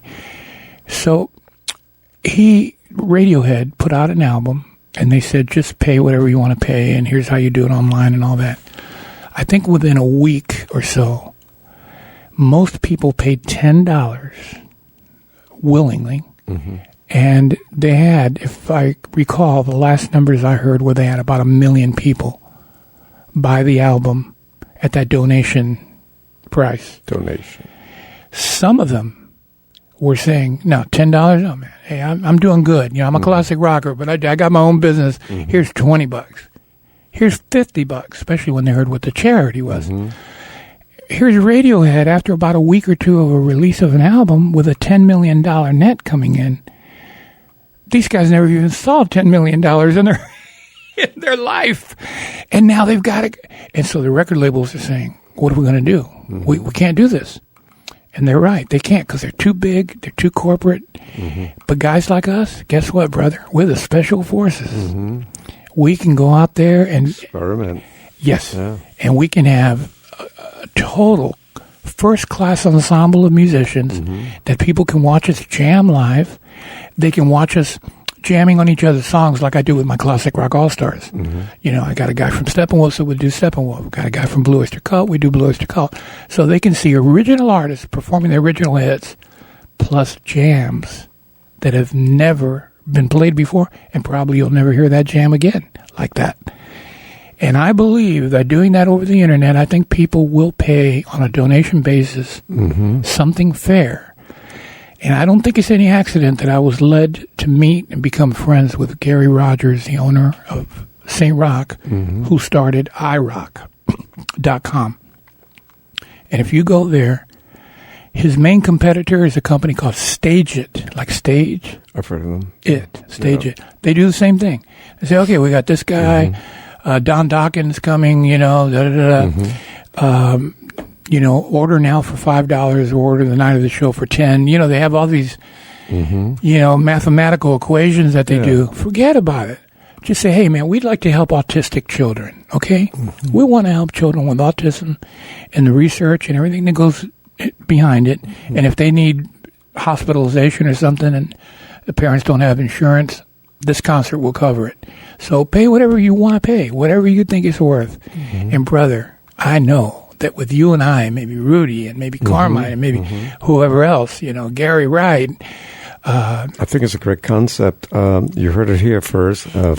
Boys and girls, ladies and gentlemen.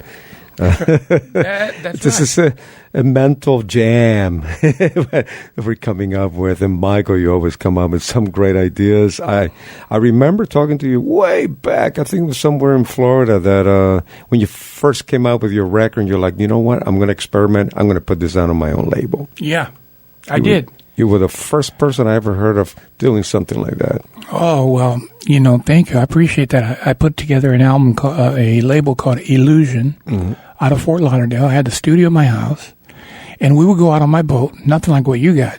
You got a boat, man. Now that's a boat. No, but we would go out on like my 30-foot boat, and we'd take some amplifiers and guitars, and, did I have some fun with that. I took out Leonard Skinner, I took out Aerosmith, and I would play these jokes on them. I think AC/DC was probably the funniest joke I ever did. Now, I wanted to ask you, you did tour with Aerosmith, didn't you? Yeah. Did Steven Tyler remember? Yeah. He did. Oh, yeah. Back when you picked him up. Yeah, I bet. We shared some very personal moments on those tours of him relating some of the things that happened to him at the beginning with his management. And that's that thing that I'm talking about, where a musician can talk to another musician and open his heart up and his soul and say, man, you don't know the crap that I went through coming up and the way that people took advantage of me. You can't say that to a reporter from Rolling Stone or anything. No. That's not entertainment. Yeah. But I think people want the real story. They want to get down to the nitty gritty. And Stephen told me some stuff about his early career. I mean, he literally was crying. Valerie was there. She got to say, "Oh, your boy put his head on her shoulder and all that." And just the other day, Stephen walked up to Val. They happened to run into each other at a store somewhere. And he said, "Valerie Pinera, how's Michael?" And she says, "Oh, he's just fine, Stephen. We're always talking about you and stuff." He says, "Well, do me a favor, give him this." And he gave Val a big kiss. He says, give him this for me. She said, "Okay." And so, we've all had a lot of strange stuff happen to us, on our way up. And there have been some funny things that now are funny, but at that time were not funny at all. And I would just like to fast forward and get rid of everything except one thing here. And that is that your work can only be called a success if it somehow serves your fellow man. My personal philosophy, my humble opinion. Servicing. Yeah. You can become a multi-trillionaire and be known all over the world and have hit records, but if it doesn't serve your fellow man in some way, it's no big deal. Now, a lot of true philanthropists, of which I know many, do help. They dedicate millions, but you'll never hear about it because they're true, humble musicians, but you know who I'm talking about. It's very obvious. And they will donate millions and never say a second word about it. We're getting ready to do a real big thing right now with one of those philanthropists coming up in September, by the way. In fact, if you're free, if you're not playing, if you're available, I'd like you to come play with us on that. Okay. It'll be my good band that I just mentioned to you. And it's a great charity. And where do you have a location yet? In Redondo Beach. Okay, nice. And the charity is called The Jester Lost His Jingle, and they're out of Palos Verdes. and they have a board of directors that's, very well-known people on the board of directors, but it's for kids. Some of the kids are terminally ill. Some of them have diseases that people haven't even never heard of. And so they have this charity, and it was launched by the lady who heads the charity's son. He died from one of these diseases. But before he died, he wrote out a book called The Jester Lost His Jingle. Very deep, because this was the clown jester. And, the king, would say, my people aren't feeling well. They've been sad the last few days. Go cheer them up or I'll cut your head off. That kind of, almost that kind of thing. And then all of a sudden, Jester finds he lost his jingle. He can't make anybody laugh. He can't make them smile. He says, oh, my God, what's going to happen to me? So he and his side mate, they go searching around the world to find out what makes people happy. So you can imagine what a great story that is. And it's published in a book. And so what they do is they go out there and they do these benefits to keep the book being printed up and all that stuff. Yeah. So I'd love for you to, I would love if it's possible, to come play with us on September. Let me know the date and, Sure will. Yeah, I'll be there. I'd love to participate. Oh, man, thank you. That sounds like a wonderful cause. What do you have coming up also besides the September charity event we were just talking about? Any new tours or? No, I've purposely not booked any tours because I have to first get the album going.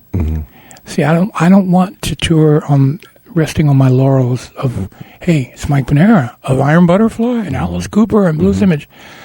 I've had quite enough of that. It takes cojones to just walk up there and say, hi, this is Mike Pinera, period. And some people may go, I've heard the name, or I know him, or whatever. It's time for me to take that challenge, man. I'm going to jump in that cold water, and you will see appearing here tonight. But you've done so much that it's kind of hard to do that because I've seen you tour worldwide doing so many great projects, from way back. No, I appreciate that, Robert. But I know you want a new challenge. You want something fresh. Yeah. Now, this is from the record that you were playing me, right? Timeless. Some of the tracks, yeah. My new tracks. Yeah. My new album, Timeless. So that's not out yet, or it just came out? It came out, but we didn't tell anybody. Okay. It's not been advertised because I'm not, I'll be the first to be totally honest. I don't know how to promote digital media. I know there's social media and, there's all this stuff, but I don't know how to tell people on the internet, come see my, come hear my new album. Here's a sample. Can we tell them now? You want to do that now? Sure. Yeah. And mix that with what Radiohead did. Okay. And somehow, I guess they hired an internet marketing company, or somebody came in and said, we'll be your partners in this. However they did it, emails, a flood of emails went out saying, you like Radiohead? How would you like to buy their new album for whatever you think it's worth? That hit millions of people on the internet via email. And I was one of them. I said, wow, this is brilliant. I wonder if it's going to work. And then a week later, when I heard it had made millions, I said, wow, it's working. This is great. So that's what I would like to see happen. And the only other group that I saw that did anything like that, similar to it, was Pink Floyd. Val and I were opening our email about a year ago, and it said, Pink Floyd announces the release of their new album. You can get it now exclusively at this website before the general public gets it. I don't know what the big deal about that is, but it seems to work in advertising. Be the first on your block to have the new Pink Floyd album. Now, but there was a set price and all that. But at least I saw that. I said, this is brilliant. They probably sent this to 2 or 3 million people, and then they had the samples. Now, sometimes that can work for you. Sometimes it works against you. Sometimes you listen and go, it's not that good. I think I'll hold off. So I want to learn. There's several people that are specialists in internet marketing. Know how to do that. But let me tell you one thing, and I'm being totally truthful, Mike, is that I heard some of those tracks and I was like, wow, this thing really kicks ass. Yeah, so I think just sending out the samples if you want to. Go for it. Yeah, I think, Yeah, it's good. Thank you. It's great, actually, yeah. Well, it's, when I go to YouTube sometimes and I hit the homepage of YouTube to see what's going on, a lot of times it'll say new album by so-and-so, new album by so-and-so, Vivo this, Vivo that. And it's too much. It's too many. It turns me off. I say, I don't have time. I like this band. I like that band, but I'm really not going to go there to see what they're doing. So I know there's a guy that used to own a magazine called The Music Connection. I remember The Music Connection. Remember that? Yeah. Out of Hollywood. Yeah. Michael Dolan. Okay. And Michael went, after he closed after he left the magazine as his publisher, he started a company called Michael Dolan Music, and he's got blogs every week. Just search Michael Dolan, where he gives free advice on the music business. It's only, it's like a blog. It's only about 3 or 4 paragraphs, but the stuff that he says in there is so right on, and people can comment. Guys like that, and he's available for consultation, and I haven't talked to him, I think, maybe in about 30 years. But they were always very nice to me at Music Connection. Yeah, they're great. I remember that was the industry magazine. Without a doubt. Yeah, I was on the cover with Hurricane, must have been in the early 80s. And I remember, just doing the whole interview with him. Very, very top, very professional. Yeah. Yeah, I dug him. Well, time and time again, I see how important it is to advertise correctly and timely, because this Canyon Lake show we did that I was just talking about sold out. It would have never sold out had they not had their interior paper, this newspaper that goes to all the residents around that lake, saying, let us tell you who's in this band. This guy came from Steppenwolf, from Iron Butterfly Blues Image, from Blue Oyster Cult. And because of that advanced publicity, the place was sold out. That's what I need to do. If I want to go out there and tour, and actually do a tour, I got to make sure that they know who I am before I get there. Yeah, that's really important. And it's always been like that. And if people don't know, they don't know. Yeah. So they got to know. So just finding how to get to that. But so we're not ready to let them know where to get the record yet, right? You want to hold off still? Well, yeah. Okay. All right. If they, well, in a way, you have a number or a website? Well, yes, we do. Or you can tell them right now where to get it. Well, the record, how to find the record. Well, they would have to do a search, obviously, a Google search, and then they'll see that it's at the normal places, Amazon, Spotify, iTunes, and all that. Because you also have your official Mike Pinera page. Yeah. You? Yeah. So they can find you in that.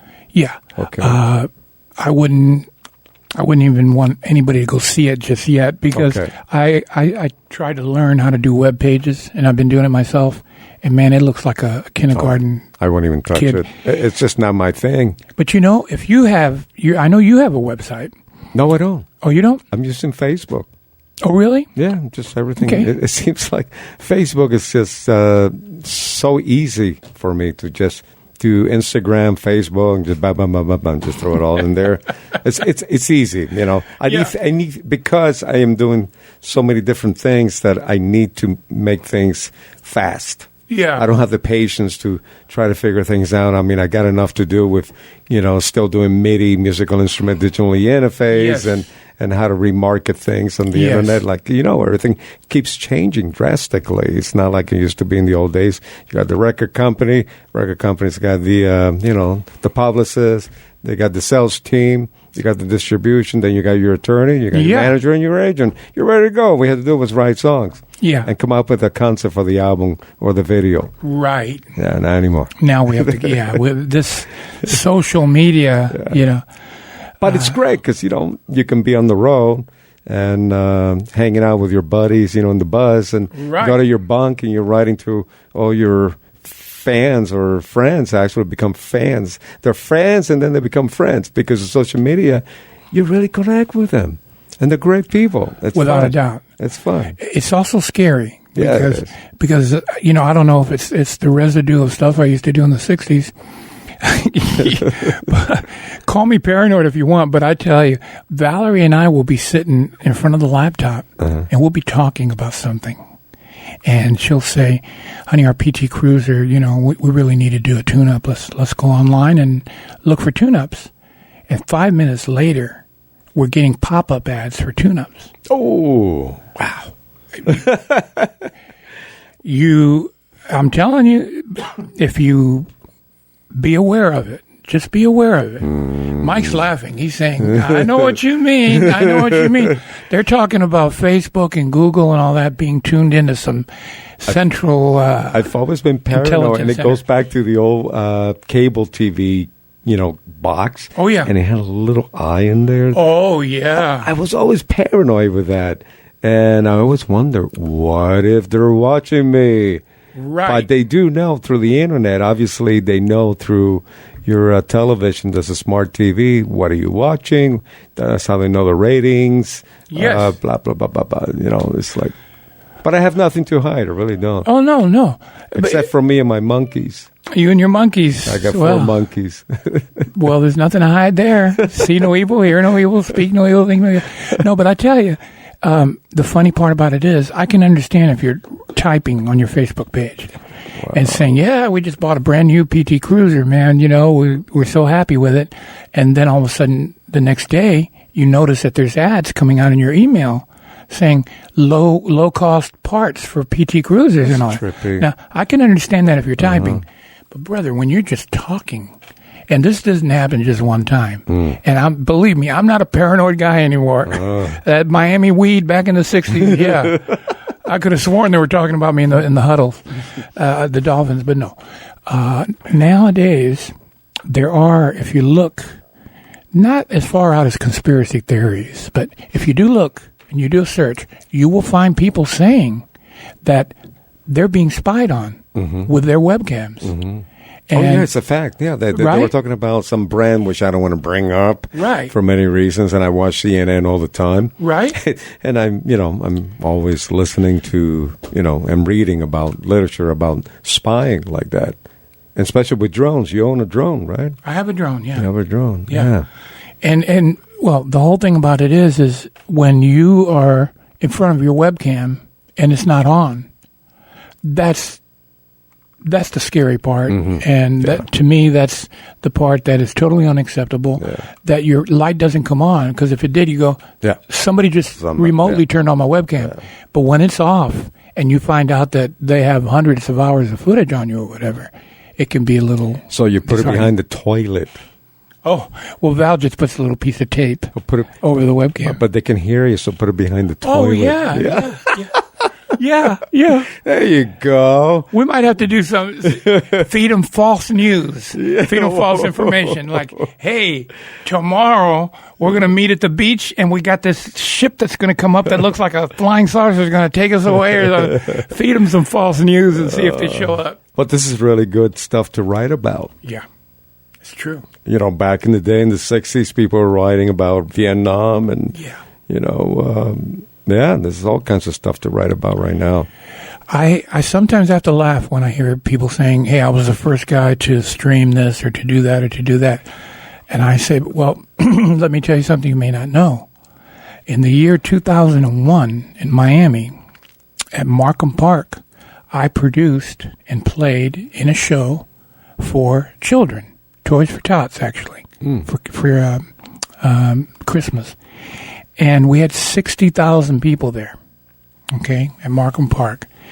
And everybody was just so happy. I handpicked the groups. I had a company that was doing well back then from money I'd saved up.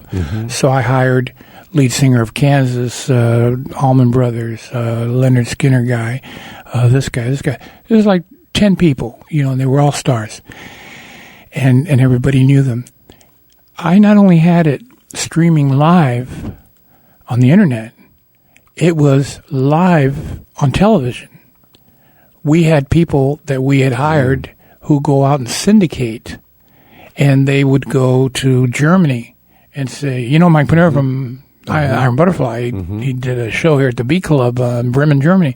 Oh, yeah. Well, he's doing a live show, and we're syndicating it for free. We'll give you the coordinates of the satellite. Tune it in. Have fun with it.